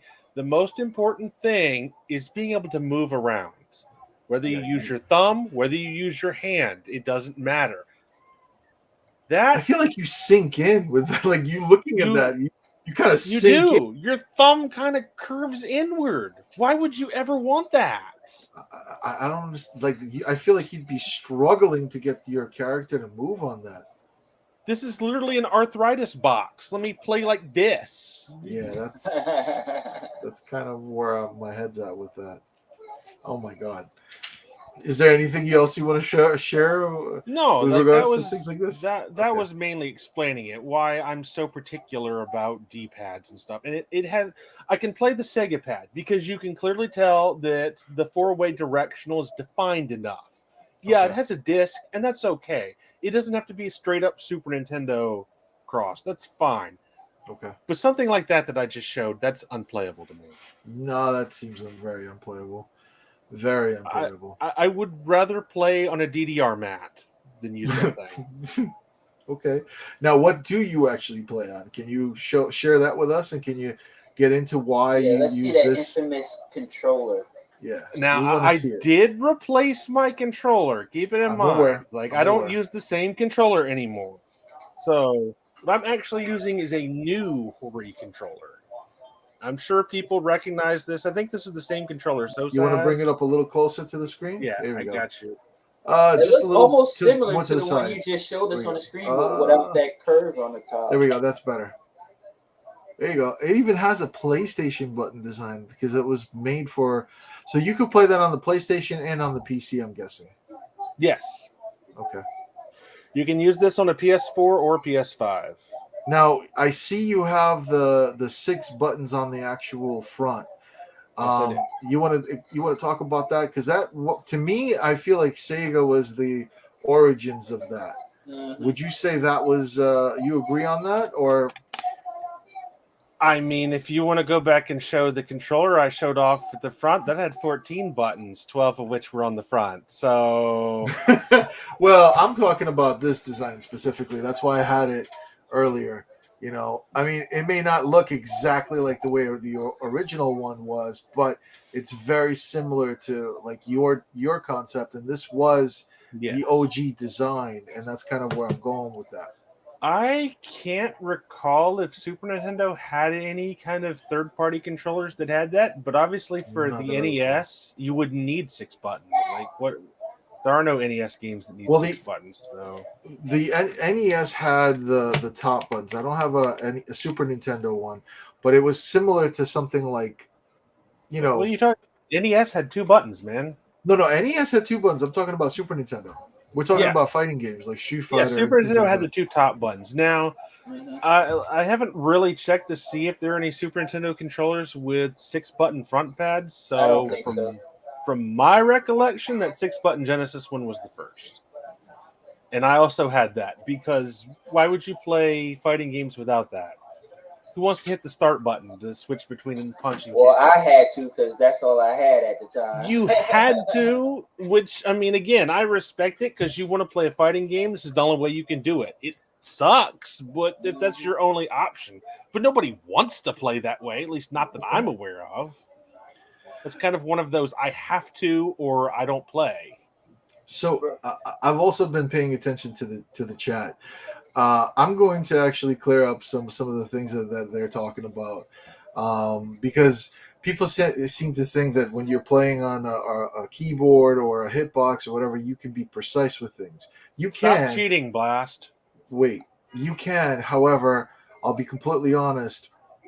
There is a lot of room for mistake. In fact, I prefer certain movements over, like, performing a dragon punch, for example. I'd rather do that on a pad or an arcade stick as opposed to a keyboard, and I can get into that, and I will later on. I just want to throw that out there because I know right now Utility Man is the one talking, so I'm going to let him go ahead and say things. Well, if you set your keyboard controls up like I did, doing an SRK is not hard. No. It's actually very easy.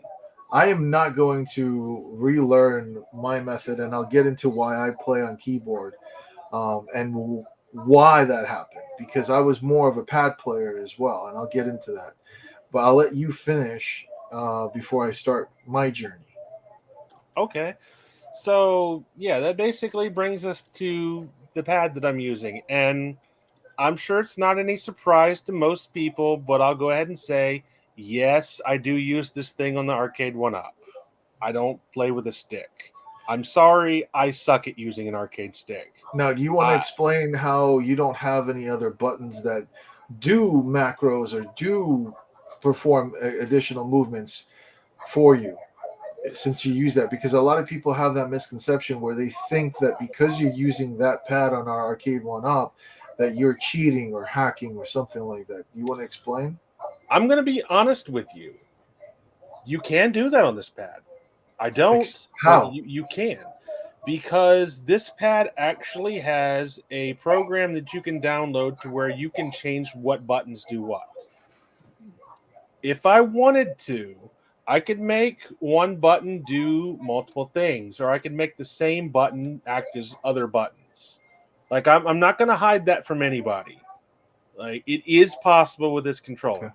But I don't do that. And in fact, that's why I usually don't play on Fightcade, because I wanted to get away from people that did that kind of stuff. It's not fun to play against. I understand that too. I understand that very well. Thank you for being honest and explaining yourself. Because I think a lot of people, just because you use a device like that, doesn't necessarily mean that you are actually cheating or that you are actually using some kind of advantage. Like, you obviously want to keep the playing field even, because if, let's say, you are having that advantage over someone else, deep down, you're the one that knows that you have that advantage. And deep down, even if you won, let's say, over someone else, you would say to yourself, all right, well, I won, but that person doesn't have that same capability. So as a result, you're really cheating your own self. Well, you know what I mean? In my opinion, that's my perspective, at least. I'm not doing anything that Evo wouldn't allow. Okay. And so that's the way I look at it. Off what the Blast was saying, like, my only gripe with keyboard players is that you have the ability to make one button do a multiple function. Like, if you take that ability away and you still use a keyboard, then I respect it. Like, I respect it more when you actually pressing 3 punch buttons to do a dash versus I'm gonna press P and I'm gonna do a dash. You know what I'm saying? It's just that's all. If what they I can want to take that away from the keyboard, then you can play keyboard all day against me. But that's what I want to get. That's what I want to get into. That's my only gripe about it. I want to kind of touch upon that. I don't want to like focus too much because it is a little touchy subject, but I want to give some clarity where clarity is due with all of that, and I will use myself as an example. And I will also refer to other people that I know are in the same boat as myself. Because when you hear that, you have that whole misconception of thinking, okay, he's using this method or he's using that. That's it. Automatically, poof, he's a cheater, a hacker, or whatever, and it's not fair. I don't want to play that person, and then that creates a whole big thing, and that's, we're really, the whole thing is we're already small enough as a community. So when we have things like that, I feel like it divides things and makes it worse.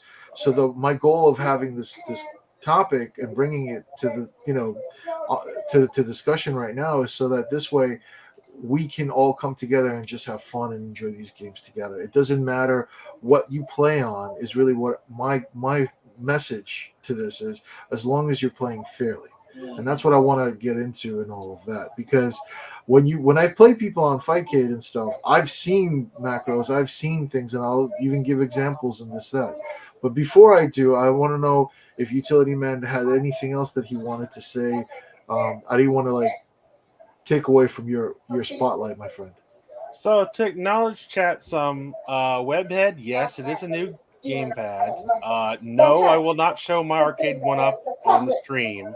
I would have to completely unplug the thing and pull it over here. I'm sorry, it's just, and a lot of people have seen it. Like, you still have pictures of it. I don't really need to show that off. Yes, the controller does store information on it.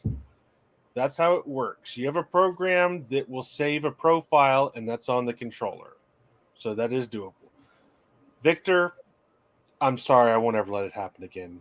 I don't like, that's completely my bad, man. I don't know what it's about, but no, I won't let that happen again. Whatever it is. What did you do? I don't know. I'm so sorry. You exist. I'm joking. Maybe I allow I say you it with to love. exist. Maybe that's what I'm apologizing for. I say it with love. Victor said good. So no, like I want to be very upfront with people, because I know when you play on the arcade one up, you expect everybody's playing the same way. I'm not. I don't want to hide that from people. I don't want to be like, I'm trying to be all sneaky and cheaty and whatnot. No, I'm not trying to be. You just want to be part of the. You just want to have fun and play games. This is just my preferred method of playing, and like I said again, this is why I got away from Fightcade. I don't want to be dealing with people like that. So for me to come over to the arcade one up and use macros and stuff, I'd be no better than them on Fightcade. That's not my style. It's kind of like what Doobie was saying, with regards to when he played Marvel 3, right? Why didn't he play Marvel 3 with an arcade stick? He got used to that pad. He got used to that comfort. So when he's playing that game specifically, he's already developed that muscle memory. He's already put in that work where he already knows, okay, I want to do this combo. This is how I'm going to do it, or this is how I'm going to perform these movements. For him to try and relearn that on another, controller such as an arcade stick, he'd be going out of his way and all of that. Whereas his preference at this point to play Marvel 3 would be on that pad. And I think that's what the whole thing is with regards to this, is it's really about preference. Just like with Utility Man, like he plays on that pad, so his preference is to play on that pad as to play on the arcade stick, which he never really played on, or to play on the keyboard like this, like he was showing. That would be silly and uncomfortable and all of that, So I kind of understand that. Basically, from what what I can agree with everybody here is that it's really about preference, and that's why I'd like to give a shout out to the keyboard warriors like Silent Ninja and Ants, who really did play these games on keyboard. Now, I'm not them, and I can't say, I'm not standing there and I don't know what they did, but I know legitimately they play without macros. Like, I've played with them and I've talked with them, and there's no reason for them to use those things. They'd really be cheating not just you guys but themselves as well. Right. And I just want to throw that out there and say that that's really, and personally, like, for a long time, that's part of why I don't play a lot too, because a lot of people, I don't want them thinking like if I'm playing on a keyboard versus the stick or something, I don't want them questioning that either. I'm just playing to have fun. And that's what it should be about. It shouldn't be like, oh, you're playing on a keyboard or you're playing on a pad, I don't want to play you. That divides the community, and that's the problem. And I feel like that's also why people like Silent Ninja are not around, or aunts are not around as much, because they rather play on a platform like Fightcade where anything goes and nobody's going to be, judging them for playing on a device. You know what I mean? That's what I think the problem is. It really comes down to preference. Now, if you, like what you said, utility, download a program, create something within your your controller so that you do have a button that throws out a fireball or something silly like that, then you're really cheating yourself, and you're not really truly enjoying the game either. Yeah, and I don't want to win. It takes away from that. Exactly. Like, anybody that's played me knows I'm a very honorable player. I don't use infinities. You're free to use them against me. I won't use them. Like, I'm not looking for the quickest way to win or shortcut or anything like that. I just want to have fun with the game. Yeah. So with my own self, like, I will just say that why I choose, for example, to play on a keyboard versus a pad or a fight stick or any other device. And before I do, utility, were you done? Because I don't want to just jump in and start talking. I think I can end what I was saying with one particular thing. Like, Go ahead. Don't judge the person by what peripheral they use, because it doesn't mean they're cheating. And Silent Ninja they just happen to be keyboard players. It doesn't mean they're cheating just because they're using a keyboard player. Blast, however, your turn. No, Blast, I'll tell you my journey. So when I first started playing these games way back in the day was pad, or was actually, like I said, my first was the Atari, was the stick, like Victor. Like Victor Salmon, I think we both were playing Atari that way. But after that, I would say it was the NES and then the Super Nintendo. So for me, it was like Punch Out, Kung Fu, Double Dragon, those games on the NES.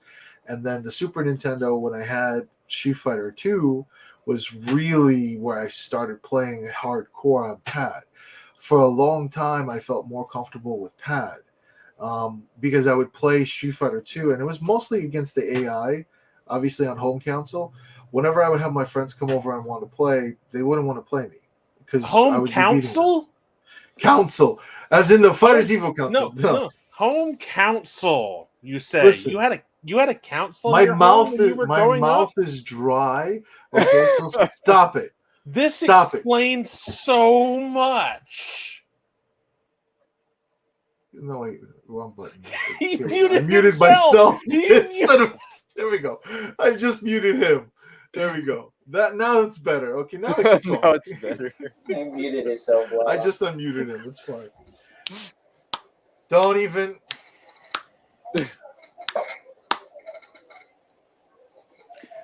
Anyways, like I was explaining, so when I grew up, when I was playing, I started off with the pads.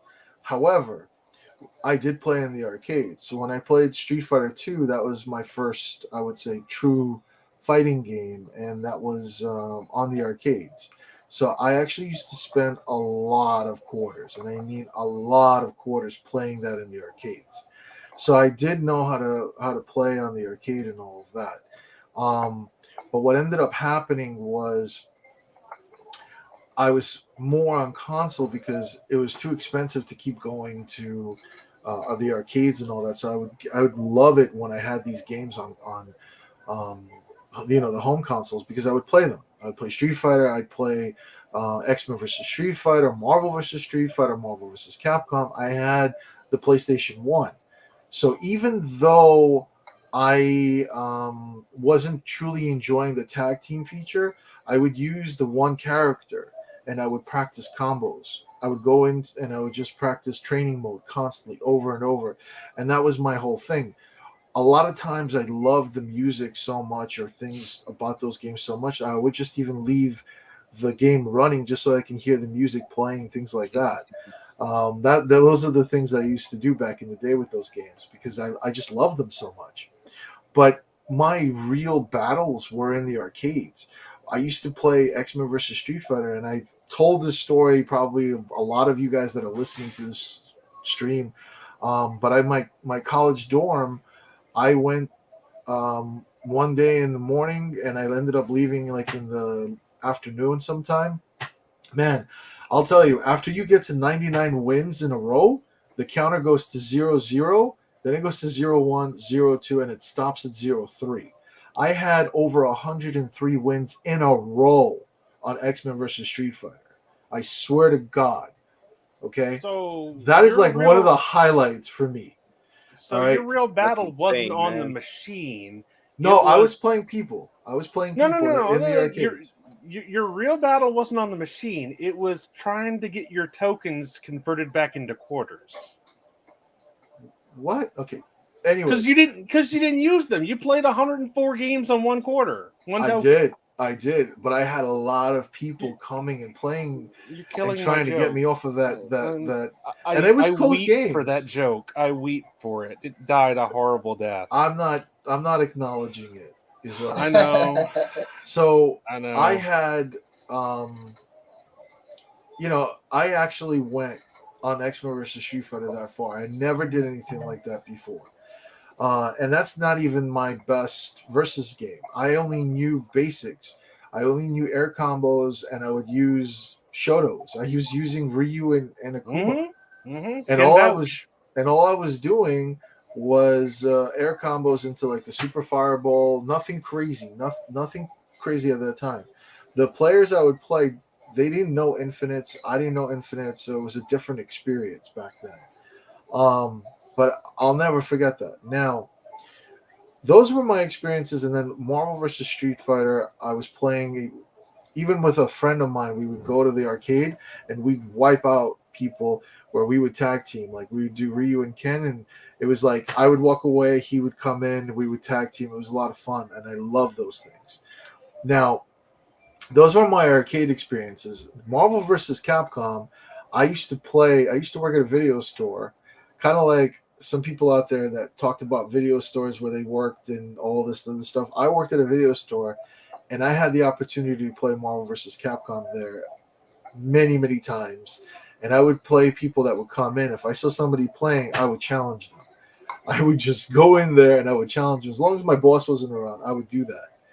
And I used to play that game religiously and a lot.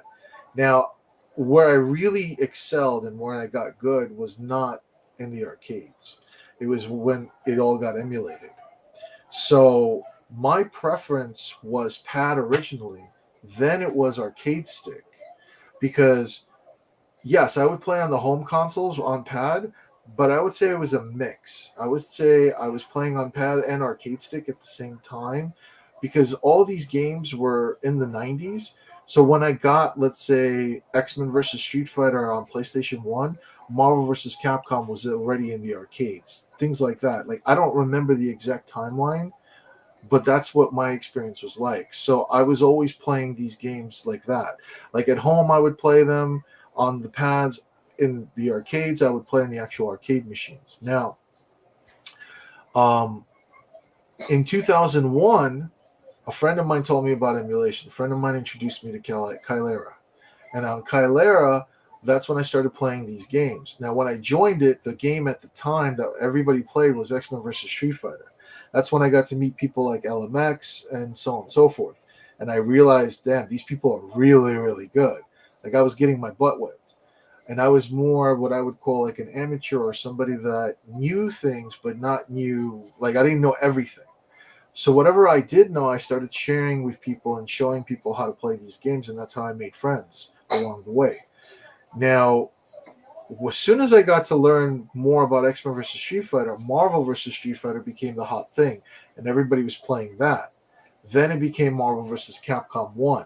Now, Marvel vs. Capcom 2 never got emulated until way later on, but Marvel vs. Capcom 1 was the hot thing, and that stayed as the hot game, that everybody played. So my experience with Marvel vs. Capcom 1, it was never my original favorite. My original favorite for that was probably Marvel vs. Street Fighter, but it became my favorite because that's what everybody was playing. So in the emulators, everybody was playing that, and that's why that is my favorite game because I got accustomed to playing that so much. Now, why I use keyboard and how I played on keyboard, it was not actually from emulation. I wanted to play the original Super Street Fighter 2 Turbo game, and that came out for PC. Like, I'm talking about the arcade version, the true one. And I know, like, if Steps Gaming is still watching, she knows what I'm talking about because she owned the same CD. She used that artwork from that CD for one of her tournaments, and we had a conversation about it. So that Super Street Fighter 2 was the reason why I started to play on keyboard. And I took it as a challenge. I hated it. Man, I'll tell you right now, if you can learn to play on keyboard, you earn respect, because that to me is probably the hardest controller to pick up to learn how to play. But once you do and once you know, then yes, you can be more precise because the movements are slightly quicker. Like, for example, what I was showing before, to do a fireball, you would have to make the motion. Whereas if I'm doing a fireball on a keyboard or on a hitbox, I'm just pressing two buttons. So it's a little faster than this motion by like half a second, something like that. So there is a little bit of an advantage of that, but I wouldn't say that's enough for people to call out and say that's something like a cheat or hack or things like that.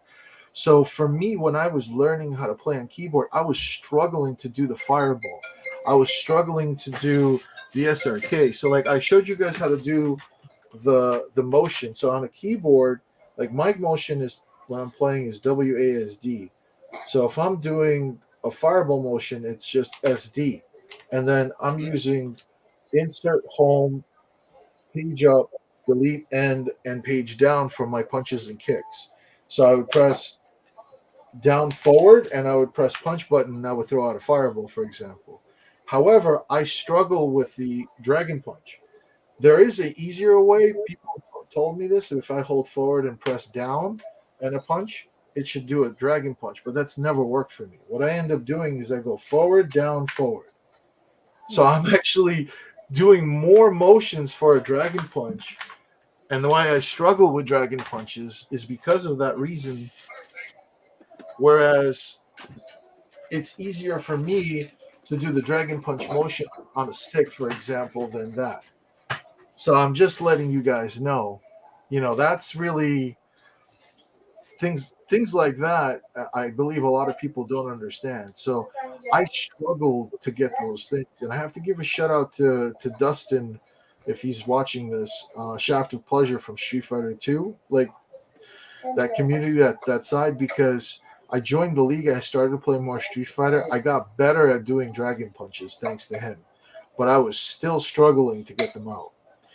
So, coming back to controllers and devices, it really was learning I took it as a challenge with regards to the keyboard. So it's a struggle to learn, but the real reason why I started to use keyboard more was when I played emulators. They didn't have the gamepads. They didn't have those things. And when they did, they wouldn't work right, or I couldn't get them to work right. So I had learned how to play on keyboard because of the Street Fighter 2 game. So I incorporated that knowledge into the Versus Series game. And believe me, I was a struggle at first. But once I started playing more and more and became a regular thing, I got more comfortable with that. And because that was the it place and what was going on at the time, I spent years playing that, developing that muscle memory for doing combos, developing those things, just like Doobie was talking about Marvel 3, where he got accustomed to that pad, why he doesn't play Marvel 3 on an arcade stick and all that. I spent and devoted my time to master how to play on a keyboard. Now, it doesn't mean I can't play on a pad or on an arcade stick. I can, but I'm nowhere near as good as I would be on a keyboard. And that's because of the time that I spent into developing that muscle memory, how to do things, so on and so forth. That's why. And I feel when you're talking about people like Silent Ninja, Ants, other people that play the same way, it's really because that's what they invested their time into with regards to these controllers. It's not that, okay, yeah, no, keyboard, I can do this and I can do that. That's what I'm going to use. No, it's more like they spent that time. That was their preference. That was their choice. You know what I mean? And that's why they're used to it. The same with myself. and I can relate to them in that aspect. Now I can relate to everyone else with regards to, you don't want to have a button that does something else. You don't want to have macros. You don't want this, that, because like when I went to go play on Fightcade, man, somebody was doing an infinite on me, and I realized they just pressed one button because that thing kept going on and on and on. Like I fell out of an infinite, and when I did, I saw that the person, like the animation was still going for my opponent, where I realized that it was a script that was running, or something that was running that was continuously letting the opponent do the same thing over and over, and they had to actually get out of it. That's when I knew, and I realized that's what a real macro is. Now, I met other people later on, like in the fight game community, that showed me how these things actually work. There are scripts that you can install on your computer that will do things like this too. So it's just crazy stuff, you know? And I just wanted to share this so that everybody knows and they understand that it really is just a matter of preference and what people spent their time into, you know? And if you can't respect that this person is just using this controller or this device because that's what they're accustomed to, that's where I think a lot of the issue is, where people think just because you use that device, that's an issue, you know? And that's my take on it. What do you guys have to say about that? Like I was saying before, like my only gripe is that with the keyboard you have the ability to do what you just said, a script, versus I'm playing on a controller or arcade stick. Well, that's like Tom. He can do the same thing if he wanted to. That's why I said like a controller that can't be programmed that way. Y'all have the advantage. If you take that advantage away, I don't care what device that you're playing on, but if you playing on a device where you can manipulate the game, it's really not fair. You know what I'm saying? So that's the only thing. I think the other thing is like the whole thing about a 3-punch or a 3-kick button. That's also emulation's fault in a sense, because the true way was not to have a 3-punch button or a 3-kick button, for example. But when the emulations came out, it gave that as an option. And because it did, people started to utilize that and incorporated it within their play style. But when you get professional players that are serious about it and respect the game for what it truly is, like Silent Ninja or Ants, or even myself with that, they will respect it to a degree where they won't use things like that. And I feel like that is where a lot of people don't understand. Like, that's what people do, is like they love the game. So they're willing to not do certain things, just like Utility Man. He doesn't use a 3-punch or a 3-kick button. No. You know? Or a button that does movements or whatever. You know? Actually, and again, I've said this a lot for my gamepad here. If you see, for me to push block is not that easy. No, you got to press all three. Yeah. Like I can do that when I'm blocking a beam, sure. Yeah. Like I can take my fingers and do that, but if it's just a normal punch, my thumb can't do that very easily. So do you play it in your hand, or do you play it on your lap so you can press? No, I use my thumb. I use my thumb for all the buttons. I do not use. For me, it's like it's a lot easier because like my fingers are always like this. I don't know if you guys can see. Like my fingers are always like this, where I'm all over it, right? So I'm just tapping it like that, real fast, you know. And it's just easier for me because I already have my fingers over it. So it's probably easier than what you're doing, Utility Man, with regards to like a 3-punch. Well, yeah, but people on keyboard and fight sticks, they can just use 3 fingers to do that. Whereas I don't play that way. I have to just use my thumb. And so you're rotating. You're rotating your play style. You're playing like this, and then you're rotating when you want to do that, I'm guessing. Well, no. See, I always do that. But yeah, if I'm blocking a beam, I can take a second to do that. But I can't do that mid-fight. There's no way. I'll screw up every time. And so I cannot press all 3 buttons with just my thumb. So you're always struggling with that. Yeah, I cannot reliably push block. And again, like, I accept that disadvantage because this is how I want to play. No complaints at all. That's totally on me. I don't have to play this way, but I accept it. How do you do your super moves? Because the way I do mine, I don't press all 3 punch buttons. I press 2. No, you just press at 2. one I point. can do that with my thumb. Yep. I can hit 2 buttons because You can hit 2 buttons, right? Yeah. Yeah, you just put your thumb in between 2 buttons and you can press 2 of them. Yeah. So I just wanted to show people to see how you actually do things, and that was what I also wanted to show is how I do things, so that people understand that these things are possible, and they don't think that you have a button that does something or I have a button that does something, because that's not what we're about. And I feel like other people who, I hope like Silent Ninja or Ants watches this, because I know that they're just in the same boat as us, for example, with regards to that. Yeah, and actually I see Sosa is here now. I mentioned he has this controller. Yeah, it's the Octa controller. Yes, I can remap my buttons to do different things, but I don't do that because it's not really fair to my opponent.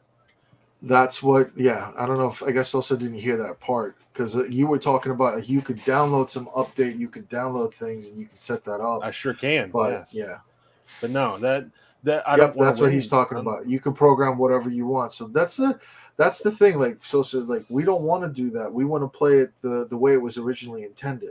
Yeah, if I really cared that much about winning, I'd be using infinities. Like, why wouldn't I? Victor's funny. Up, down, left, right, hold start is a cheat code. Man, I love Contra. Contra's a fun game, bro. I mean, code all day. Yes. So when are you going to show us your DP button?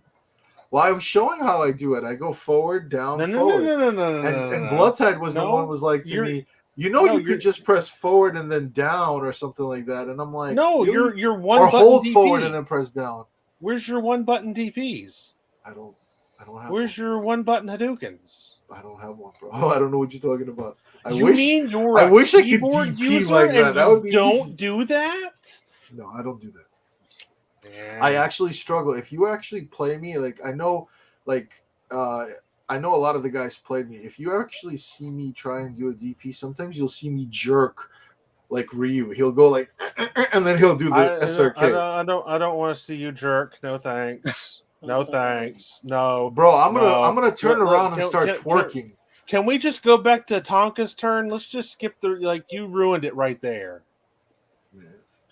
I'm done. I just wanted to explain the same thing with regards to like what Sosa. See, I mentioned the whole thing with a hitbox. Like he says he has a Mayflash F500 Elite and he has a Snackbox Micro. I remember him sharing that with me, and I was kind of going over that earlier with regards to like how a hitbox works, where it's just the buttons instead of the actual stick. So like you can do like movements with the buttons, and there is like advantages and disadvantages to certain things like that. The way I feel, like you could do a fireball just by pressing down, forward, and then a punch button or whatever, right? So like it is a little quicker in my opinion than doing the actual motion with a stick.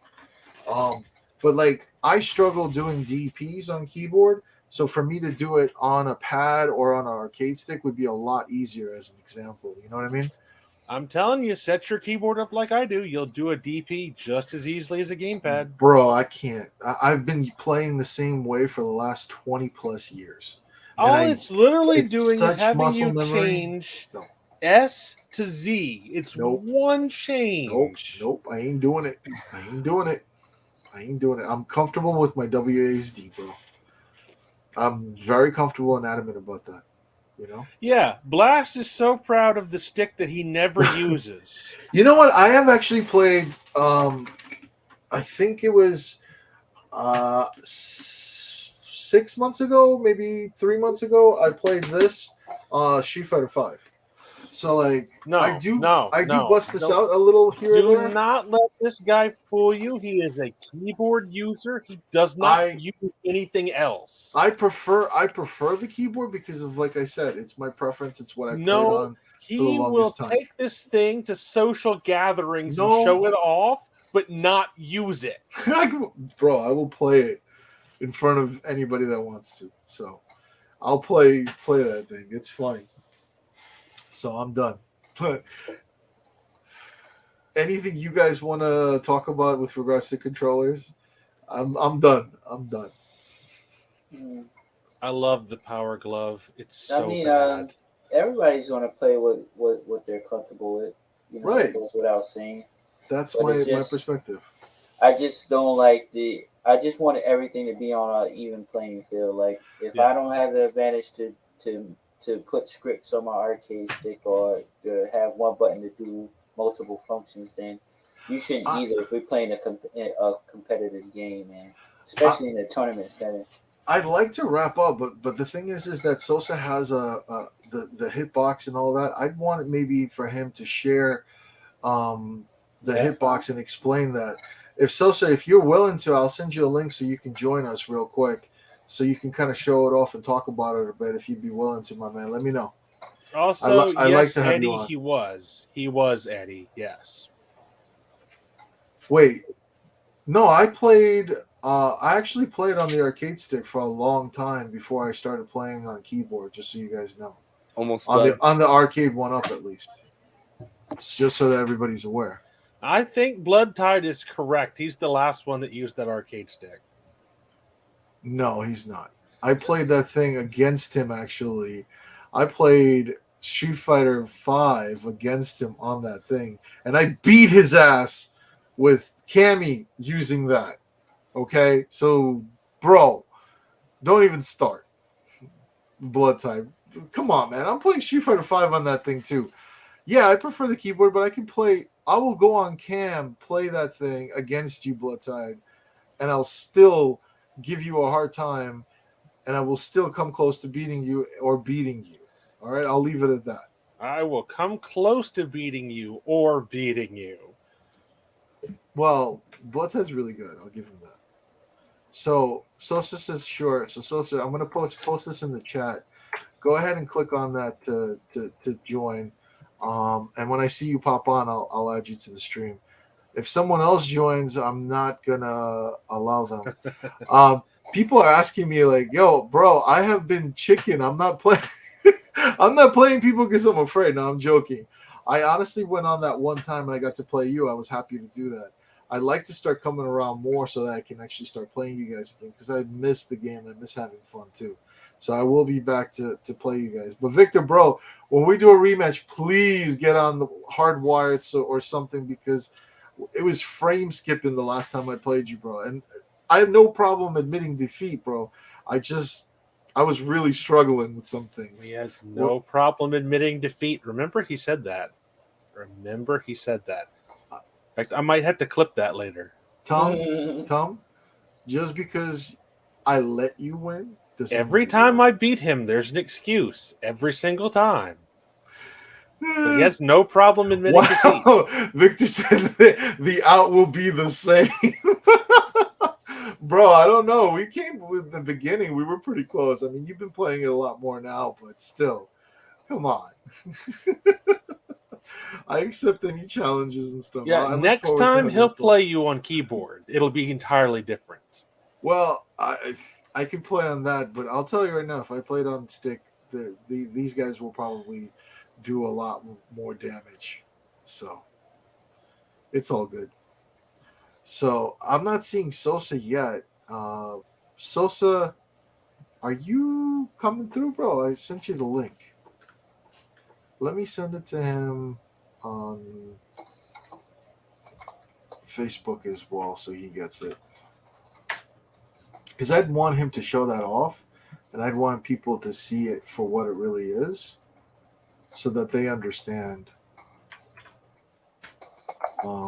So I just shared it with him. You can't tell him he's allowed to use macros because he's not going to use them unless they're not allowed. Hex. I will use the hex. I hacked the planet. GVO is funny, man. You can't go by that. I'm telling you, people. It's all about the comfort level because it's like what I was saying. You spent the time playing the game. Like for example, Silent Ninja. You know, he's a lot younger than myself, and when he started playing that game, all he knew was playing that game on an emulator. He never got that experience that, let's say, I had when I played in the arcades. You know what I mean? He never got to win 104 matches Also, in 1 quarter. That too. Just because because GVO said something about people bringing their keyboards and controllers. I remember Tekken had like a controller port where you can stick your controller in it and use the controller to play. There are some I don't arcade remember. machines that allow controllers. Yeah, That's arcade. cool. They let you put your controller in. So you can get a pad and you can play with a pad? Oh yeah. You could. That's cool. And Tekken was like the only arcade I saw that you could do that with. I'm pretty sure Japan has a few machines that let you do that too. Now I can't think of one that lets you play a keyboard on there, but controller, yes. Okay. So here comes Sosa. I'm gonna go ahead and do that. Hold on, let me add him in.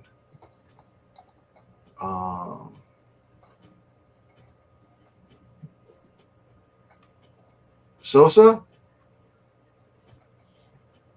Oh, he got disconnected. He was good for a second, and then he something happened. Is he getting on to show us his turbo buttons? Yeah. Well. Okay. I like how you said yeah. I like how you said no. Yeah, I said that's. I was just gonna say I don't know about turbo buttons. You can't instinctively. No. Oh my! Do you know something we don't, Blast? No, but he's going to explain the advantages and disadvantages to some certain things, and that's what I respect about Sosa. Like, he'll be real. Like, we're being real with what we know, what we have going on. Man's going to be real about what he knows and what he's got going on. That's what I respect about Sosa. What's the disadvantage of a turbo button? So, I want to know. My man, Lord Sosa, is in with us. Sosa, you there, bro? There, can you see it?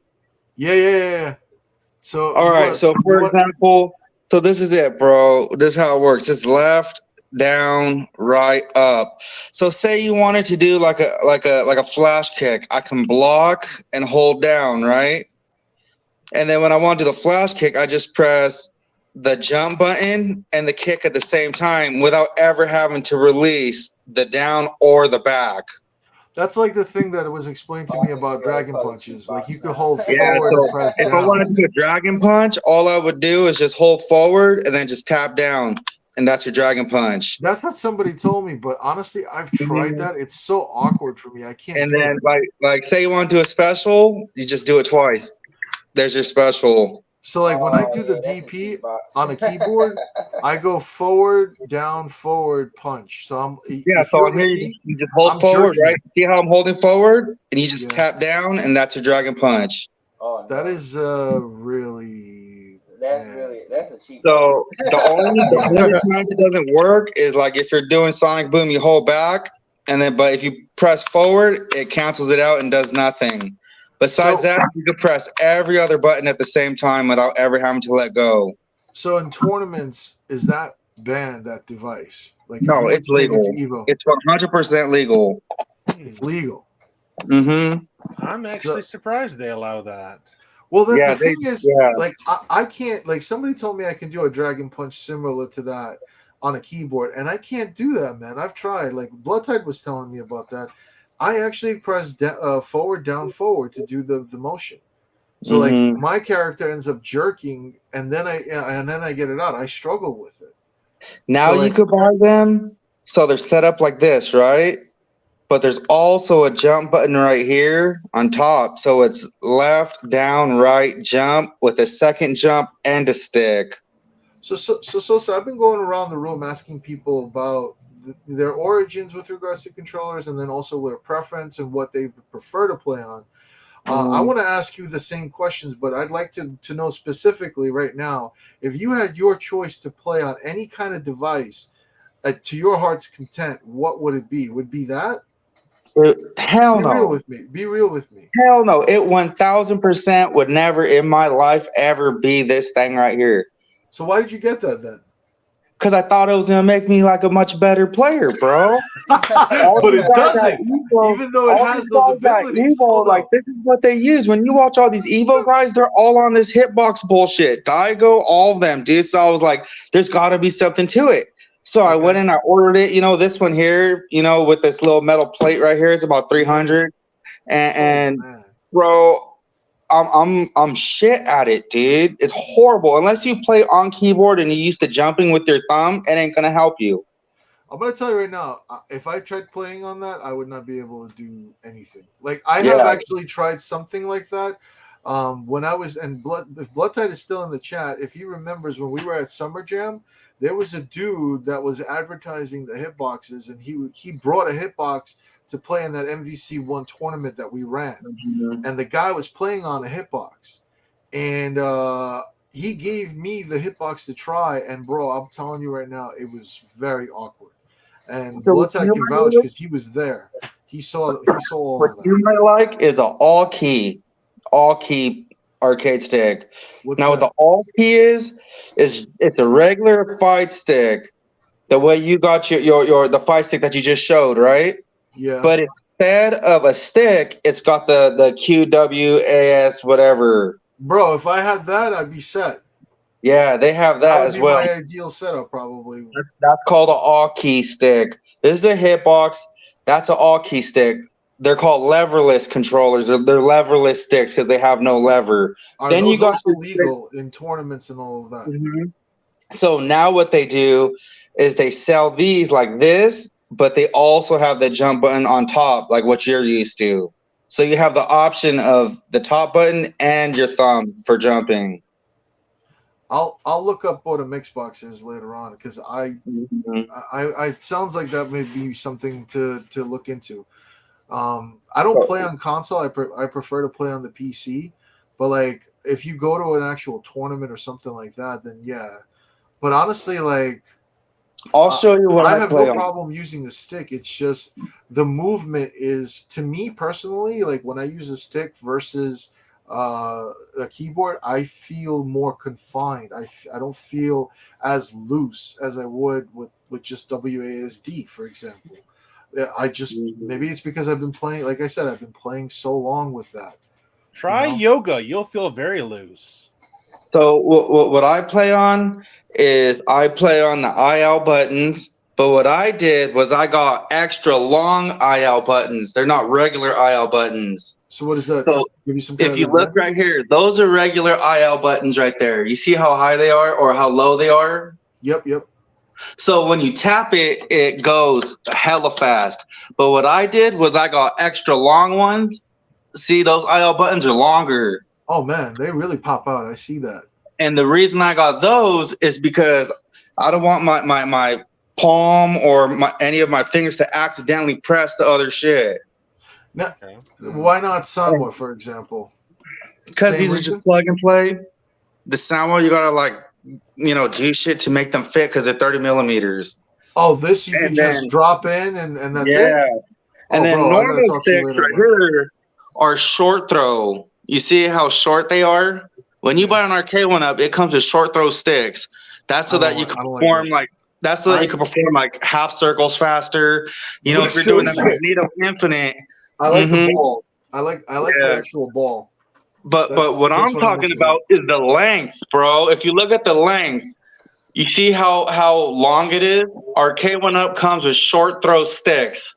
So you can say you're doing like Magneto and you're doing a Magneto Infinite. You could do half circles faster because the stick is shorter. What I did was I got longer sticks. You see what I'm saying? Because I got bigger. You want to hook in. That's how I feel about the ball. Like I like to hook in. Yeah, that makes it so that when I'm doing half circles and shit, it takes more to do the circle, but it's easier for me to grip.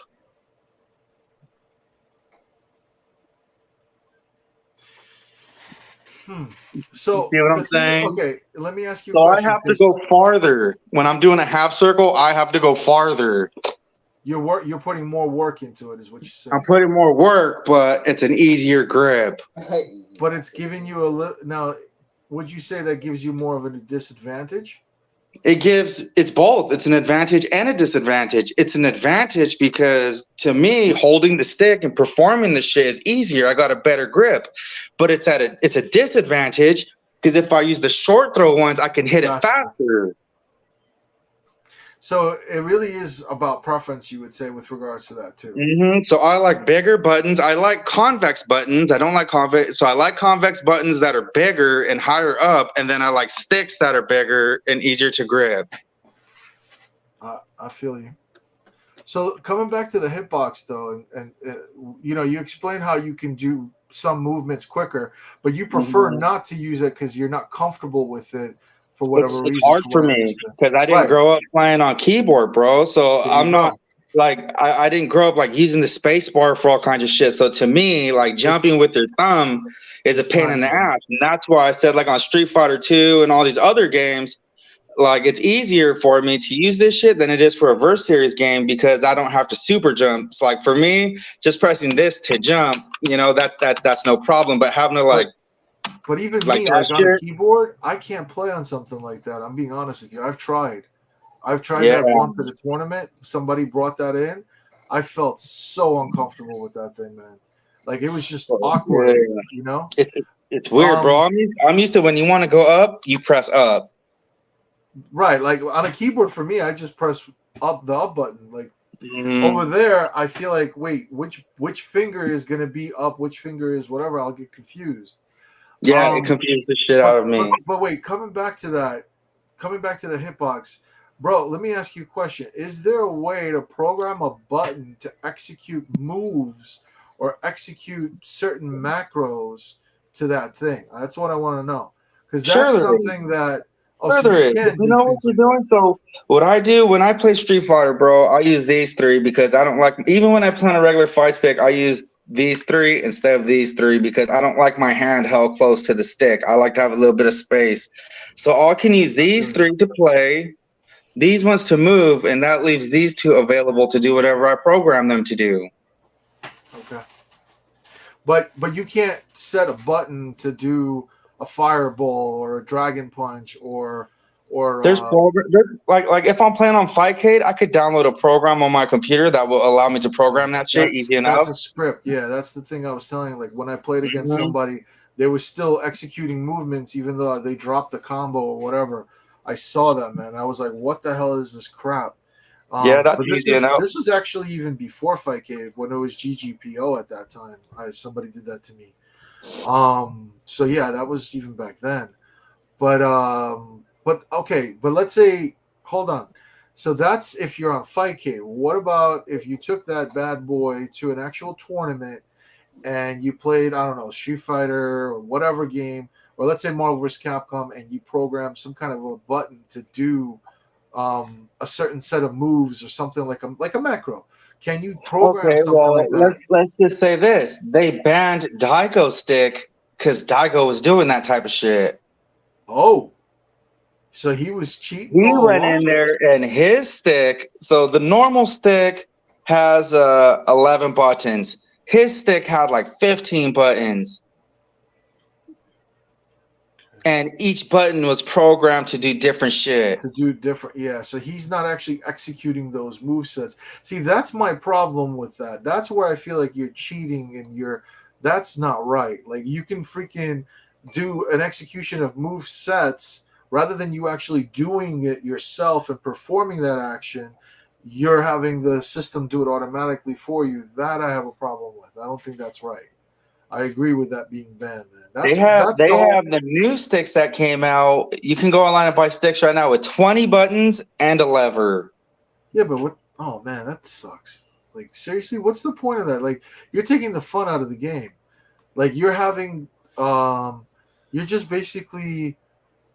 There's no fun in executing or performing things because there's no rule. Some people just want to win and don't care about the journey. What I was going to do was I was going to send you a message of the new stick I'm about to order. But if I send you this message, it's going to kick me out of the call. So what I'll do is I'll just send it to you. Wait, no. You know what you could do? You can share your screen, or are you on your phone? I'm on a phone. Okay, because I was going to say you can share your screen. I could set that up. Or you could tell me where to go. I'll pull it up on what do you want me to Google? I have it in Moat's Discord. I posted a picture of it in Moat's Discord under those sticks. What's it called? I'll look through his Discord right now. It's a lever. You can type like lever Mixbox hitbox stick on Google. Hold on. Wait, let me look it up on Google right now, real quick. So what's it called? Lever hitbox Mixbox stick.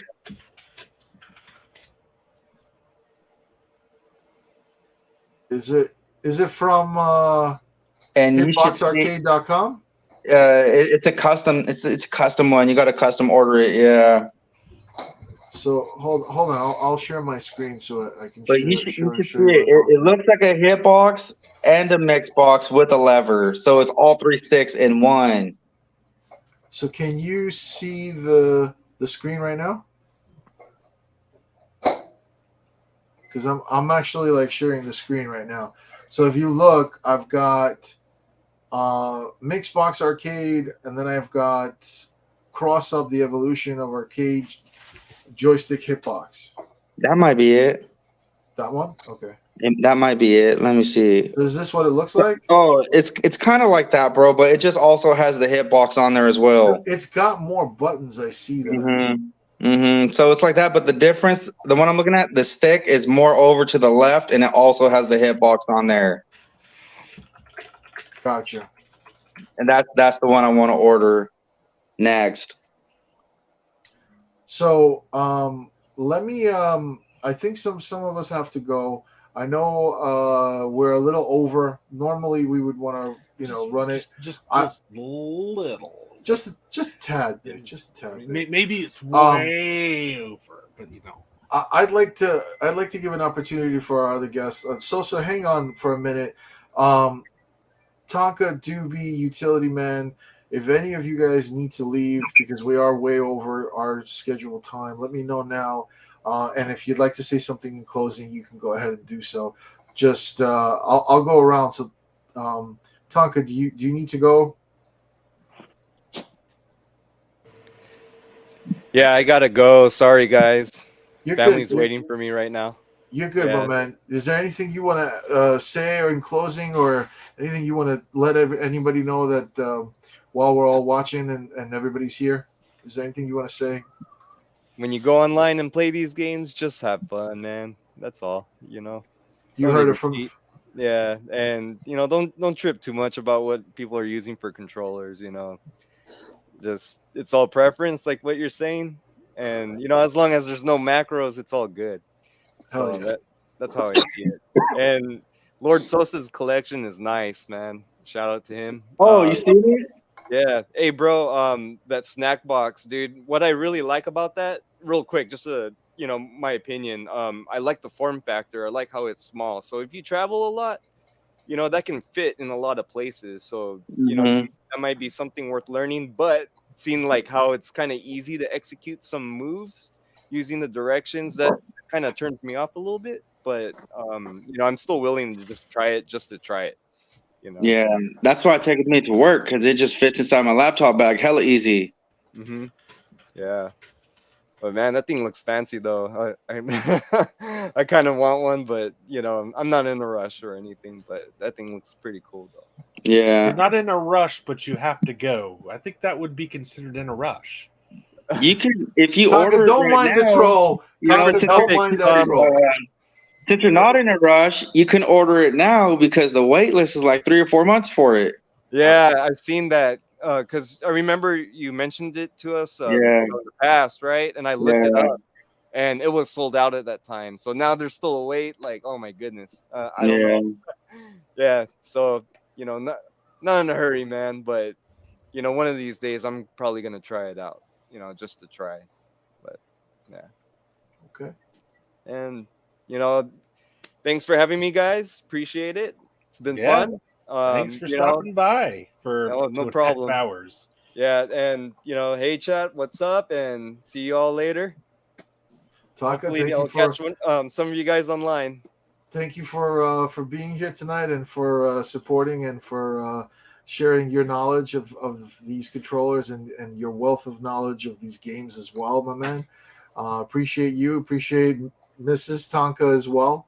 I know that I'm taking away time from the fam, so I really appreciate that, my brother. Oh, no worries. Thank Thanks, So thanks again much for love. having me, guys. Yeah, Appreciate yeah. it. Thank you for being here. Much love and respect, my man. All right. Have a good See? one. So, ladies and gentlemen, that was Tonka.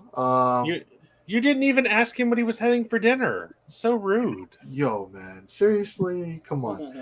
Yes. Doobie, you good? You can stick around for a little bit. I probably want to gracefully bow out too, because I haven't eaten yet and kind of hungry. Okay. If you want to say something, go ahead, my man. The Um, floor is yours. kind of like what Tonka said, man. Just play the game to have fun. I know there's no way we can police people for using what they're going to use, but again, it's more of a respect thing, like just to be honest with how you play stuff and actually cheat. Because to be honest with you, it's just like when you actually do these things like the right way, you get a sense of achievement for being able to pull it off versus just I'm gonna just hold this button, press this button, and I can do what I want, or I can write a script and the computer can do it for me. It's just like get a sense of satisfaction. If you remember, when Silent Ninja won that tournament, he went out of his way afterwards and he made a video showcasing that he could do whatever he did on a stick as well. Mm-hmm. And so did Ants with me actually on the stream when I interviewed him. He was showing whatever he could do as well on stick, like so that people could see that this is really how it's really about preference. That's really what what Tonka was saying. Like I was saying before, especially that you brought that up, it's just if you're able to do it on a pad and stuff or arcade stick, it's all fine and dandy. It's just I just really can't respect you actually programming a button to do something that I don't think that's right your either. opponent is actually having to physically do. It's just that's all. But other than that, man, I love the Discord. I love the community. I love what we're doing, and just everybody comes out to play and have fun with each other, and that's it. I love it a lot, man. And we love you too, man. All of us out there. Thank you for your time, and again, also same thing, taking time out from your family and stuff like that, bro, for being here tonight. Thank you. Thanks for having me, YouTube and Discord, man. Peace out. Yeah, later, bro. Thanks for being on the show. So, Utility, you're now in the spotlight now. Hold on. You can stick around unless you really have to go. No, I ate. I'm good. You're good? Okay. Yeah, I'm so I just would like, because we didn't get a chance, like, obviously we brought Sosa in, so I want to give the same respect to Sosa and give him the opportunity to talk about his experiences with this. Like, I'm pretty sure my man has a preference. Like, he was showing what controller he likes to use and stuff, but I want to know, what was the first controller you played? Like, mine was the Atari Stick, bro, and so was Victor Salmon's apparently, because he was saying that was his first too, bro. So what it was for me, bro, was I'm born in '83, so my first controller was the NES, and I played the NES a lot. But my uncle worked for Capcom, and he worked with like John D. They were like homies and shit. Okay. And he brought me some custom Sega Genesis controllers that they were never released in the U.S. What do you mean, something cooler than this? Than this one that I keep showing off? Yeah, dude, they were badass, bro. They were like gripped, and you play with your thumb. You can find them on Google, and they were like, I never seen controllers like that ever again. But I played on those for many years until pretty much for the most part, bro. I never played on a stick until 360. Okay, so Xbox days. So what game? Yeah, what so game got you on stick? But before you got on stick, wait. Before you got on stick, so your preference was what, pad? You were playing on pad. Yeah, controller. Yeah. But what pad, or didn't matter? Like we were playing whatever console pad. It didn't matter, bro. I just played whatever console controller did. Like on Dreamcast. On Dreamcast, I'm so much better on Marvel's Capcom 2 on controller than I am on arcade stick because I play Dreamcast on the controller. Okay. So I could ROM on controller. I could do everything on controller, but I can't do it on the arcade stick. Okay. You know, like I now feel you. I play on the stick because I have all the cabinets and I own sticks and all that, but my And you skill got on the stick isn't nearly as good as it is on controller. So you're kind of like utility man then. If you had a chance, you'd do the same thing. Then you'd be playing on pad, from what I'm understanding. I'm better on pad, yeah. So if you had the ability or same setup as a utility man, would you play that way? Would that be your preference? I think now I would rather play on a stick, even though I'm not as good. So what about on Fightk? When you go on Fightk, are you playing on stick or are you playing on pad? Yeah, when I go on FightTalk, I'm playing on stick. I don't own a controller. Okay. So So you have when to did kind of take into account that he likes playing on the big cabinet, whereas mine is just a little bitty box that I play with controller into. you are in a little Yeah. I know you Yeah. got like a whole setup that a friend set up for you. Yeah, whereas he's got an actual arcade that Yes. I think a lot of us envy. Yeah, I understand that too. It's nice. So Sosa, you said Xbox days. So what game brought you onto the playing on the actual sticks? Was it Street Fighter 4. It was Street Fighter 4, dude. When okay? Street Fighter That's what I was 4 thinking. came out, so what happened was I wasn't FGC? really into arcades hella crazy. You know what I'm saying? I would go to Golfland and I would play Marvel's Capcom 2 and CVS 2, bro. But when that Street Fighter 4 came out, dude, I bought a Street Fighter 4 cabinet, full size. Okay. I bought a Marvel's Capcom 2 cabinet. I bought an Astro City candy cab. And I just played the shit out of these cabinets, and obviously I played it on 360 on the stick. And then when Arcade 1-Up came out, I got rid of all my full-size cabinets so that I could replace them with Arcade 1-Ups. Yeah, there you go. That's cool. A lot of people are like, oh, forget Arcade 1-Up, and they want to move to full-size. I left full-size to go to Arcade 1-Up. So that because you could fit more I could more fit arcades? more. Yeah, I could fit more, bro. Because at the time I had like a 3-bedroom apartment. I had like 5 kids. I didn't have a garage. I didn't have space for full-size cabinets. But for the space that it takes for 3 full-size cabinets, I could fit like 5 arcade 1-Ups. Man, that's true. No, that's true. That makes sense. I mean, that's true. See, that's the whole thing. I mean, I guess it depends on your preference with regards to cabs as well. Like in your situation, yeah, you could fit more, so it makes sense. Like me personally, like that's why I want to give a shout out to Bobby Vu. Like the way he set up his, the stick, like the way he just has the one panel that you could slide in. Like to me personally, I would not do 2 for the size of the cab. I would just do 1. Like have it as 1 player and that's it. That's my personal perspective on like I've got my arcades kind of in storage, but when I finally get to a not because I'm in a small apartment, just like what you were describing before, bro. Like I'm in a very small apartment. So if I get an opportunity to have a lot of space, man, you better believe I'm gonna be putting them up.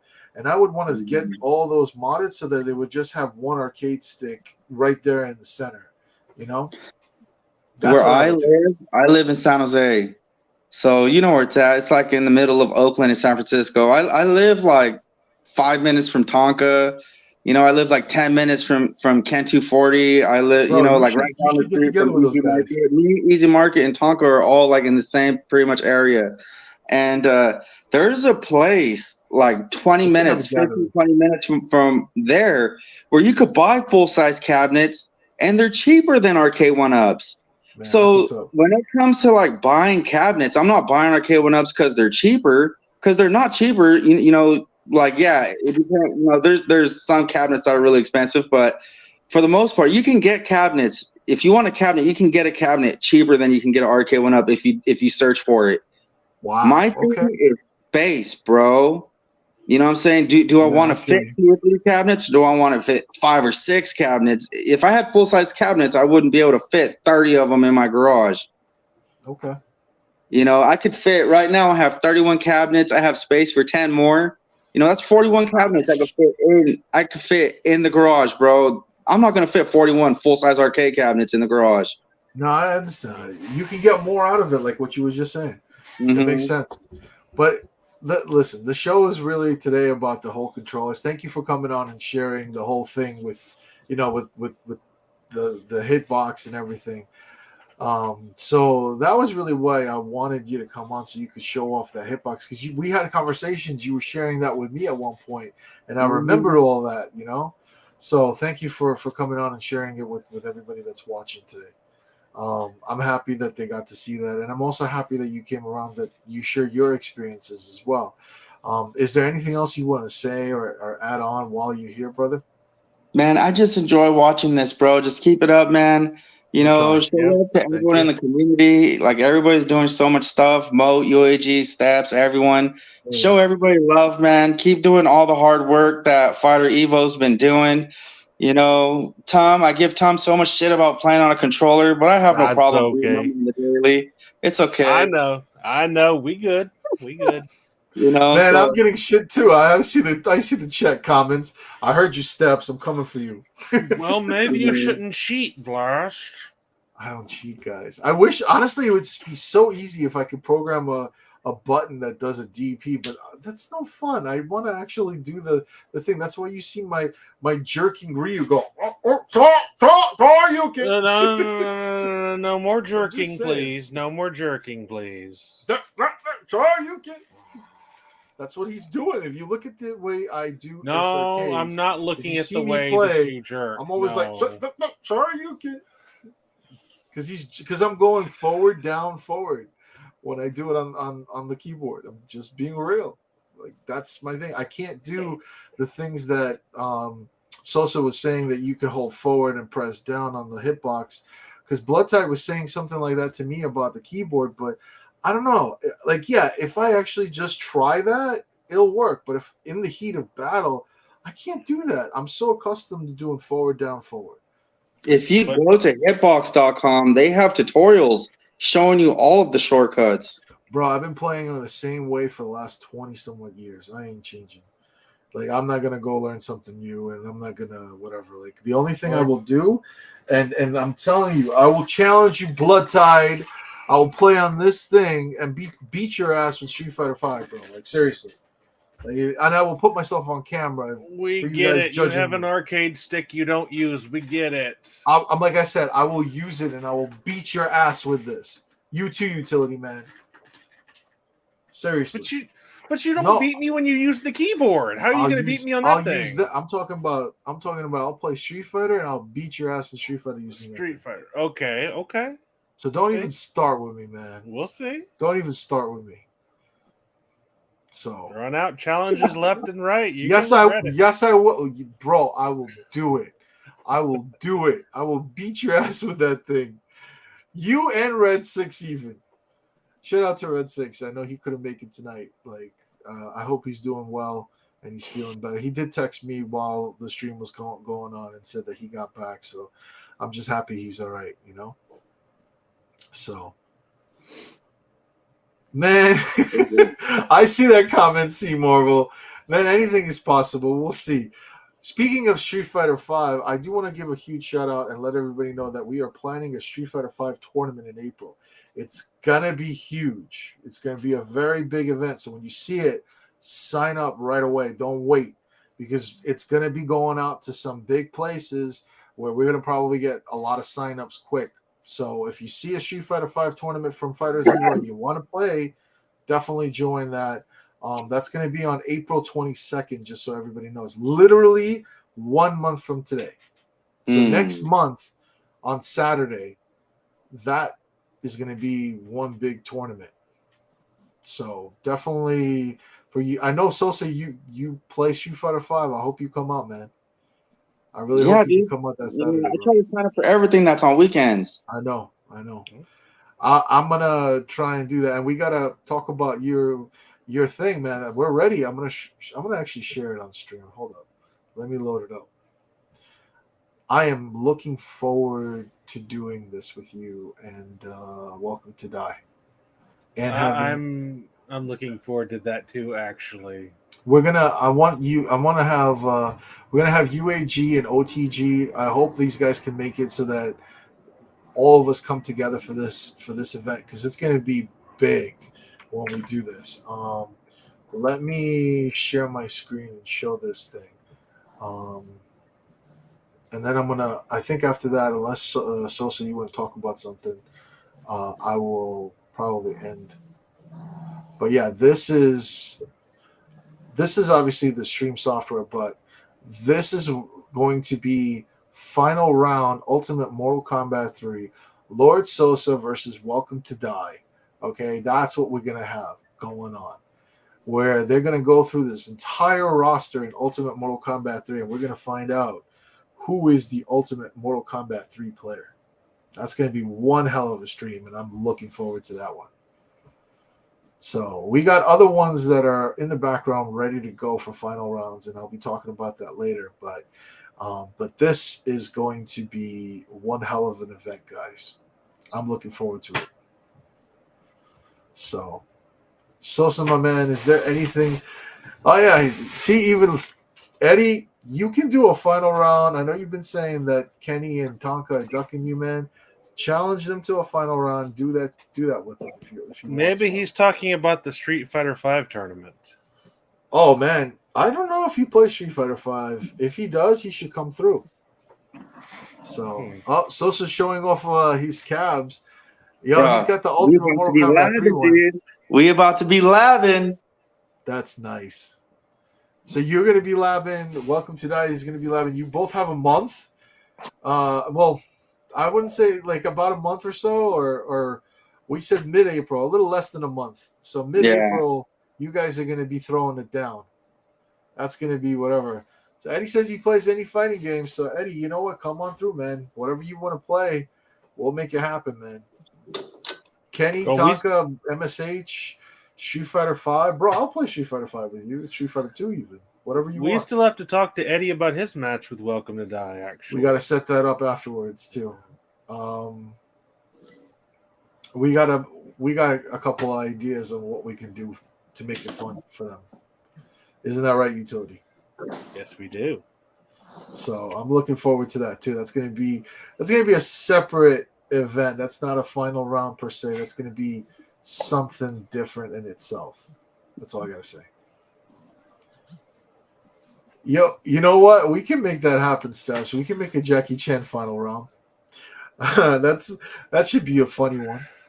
Either way, Jackie Chan's winning. I don't know that he'd want to play that in final round, honestly. I don't know. Anything's possible. Anything's possible. Guys, we're coming closer to the 3-hour mark. I don't think I want to get there. Sosa, anything you want to talk about or present before in closing, my man? And then I'll go to the Utility right after. No, not really, dude. I just want to say thanks. Give a shout out to Mrs. Sosa. I know she's in the house. She might be watching this. If you're watching there, I got nothing but love for you. And pretty much, I hope everybody just has a good time, dude. Like Tonka said earlier, dude, just get on your cabinets, get busy, and have fun. Yep. Just since you gave a shout out to Mrs. Sosa, I'd like to give a shout out to Mrs. Speakerz. Tomorrow's her birthday. That's why I moved it to Wednesday today. I know he only just remembered on Monday. Don't even start. I mentioned it on Monday, but I've been so busy that I haven't had a chance to do anything. Man, I barely got the thumbnail. Phrasing matters. He literally said on Monday, I just remembered. I may have said that, but just remembered. What does that mean to everyone? It means he just remembered on Monday. No, I just remembered because I have so many things going on, so many things in my mind. But let me wrap up. Utility, you got anything you want to say in closing? I just want to say, even though I don't use fight sticks and I'm terrible on fight sticks, I would love that arcade. Hell yeah, man. That's a cool thing. That's why do you think people buy it? Amazing arcade. No, I'm talking about his collection there. I love that. Oh, yeah. But I'm talking about the actual Arcade 1-Up. Like, respect to Arcade 1-Up for being able to produce something like that. Mm-hmm. Having a whole home arcade system is what I'm getting at. Very nice. Yeah. Because, like, Sosa is probably one of the best people to show off what, that was really about. Because he's got a whole, like, you used to pay to play. You'd go to like a place where they had a game room and things like that. Man, if I came over to Sosa's house, that's how I would feel. It's so awesome. I'm just saying, you know. So Put So a sleeping respect bag on on that. the ground. on a Bro, side note, I would probably want to so stay there with him. say you're playing, right? And every match that you played, you paid a quarter. The only 2 games that I got my money's back, if you were to count each game as a quarter, would be my Gen 2, Mortal Kombat 2, and my Centipede cabinet. Those are your favorites. Centipede, okay. Those are the only 2 that I Believe it or got my not, money believe back. it or not, I don't know if I told anybody this. I have a Pac-Man arcade 1-up. I actually like Pac-Man. I know they've been pushing Pac-Man like crazy. I know, but I actually enjoy Pac-Man. That was a game that I like playing. And Steps, Utility Man does this crap to me all the time. He's just a troll. We all know this. See, It's the all thing good. that he doesn't bring up is that I'm also driving the bus. The scary part is he doesn't even have a license. That's all I gotta say. Oh, I do. Hey, I can show it on stream. I do have a license. To drive that bus. You don't have a TLC. Let's leave it at that. Anyways, so you were So Sosa, you're good. Utility, what did you want to say? Because before I just remove you from here. I think I just said it. Webhead, I'm not playing you in that. Webhead, kick his ass, please. No, I'm not playing him in that. Kick his ass. All right, Tom. Anything you want to say in closing? Because I'm ready to end tonight. No, I won't be the reason you hit 3 hours. I'm good. Thank you. I'm just gonna leave it off with this. Respect one another. Have fun at the end of the game. At the end of the day, because it's just a game. And when it comes to playing on devices and stuff like that or controllers, it really boils down to preference for the most part. I mean, yeah, we can't police people. We can't truly know who's cheating or whatever. But it sounds as though people are mostly genuine, and it sounds like people truly love these games for what they are. And our community is already small as it is. By creating bias and creating these things where you're saying, oh, you're playing on this controller or you're playing on that only takes away from the community, because then people don't want to play it, and they're gonna be like, all right, well, if they're not okay with me playing the way I'm used to playing, I'll go elsewhere. So you know what I mean? And I feel like that's been going on, and I'm just saying this because I think when it comes to it, at the end of the day, it's really about the games. It's really about us having fun, and let's not be divided. Let's all come together and enjoy it together. Whether it is me playing on a keyboard, me playing on an arcade stick or a pad or whatever, or anyone else for that matter, we should respect that, and we should all just have fun. That's all I got to say, man. So with that, thank you both. Thank you, Tonka. Thank you, Doobie. And thanks, everyone, for tuning in. Appreciate you guys. Much love and respect. I wish everybody a good night. Take care, guys. See you later, everyone. God bless America. God bless.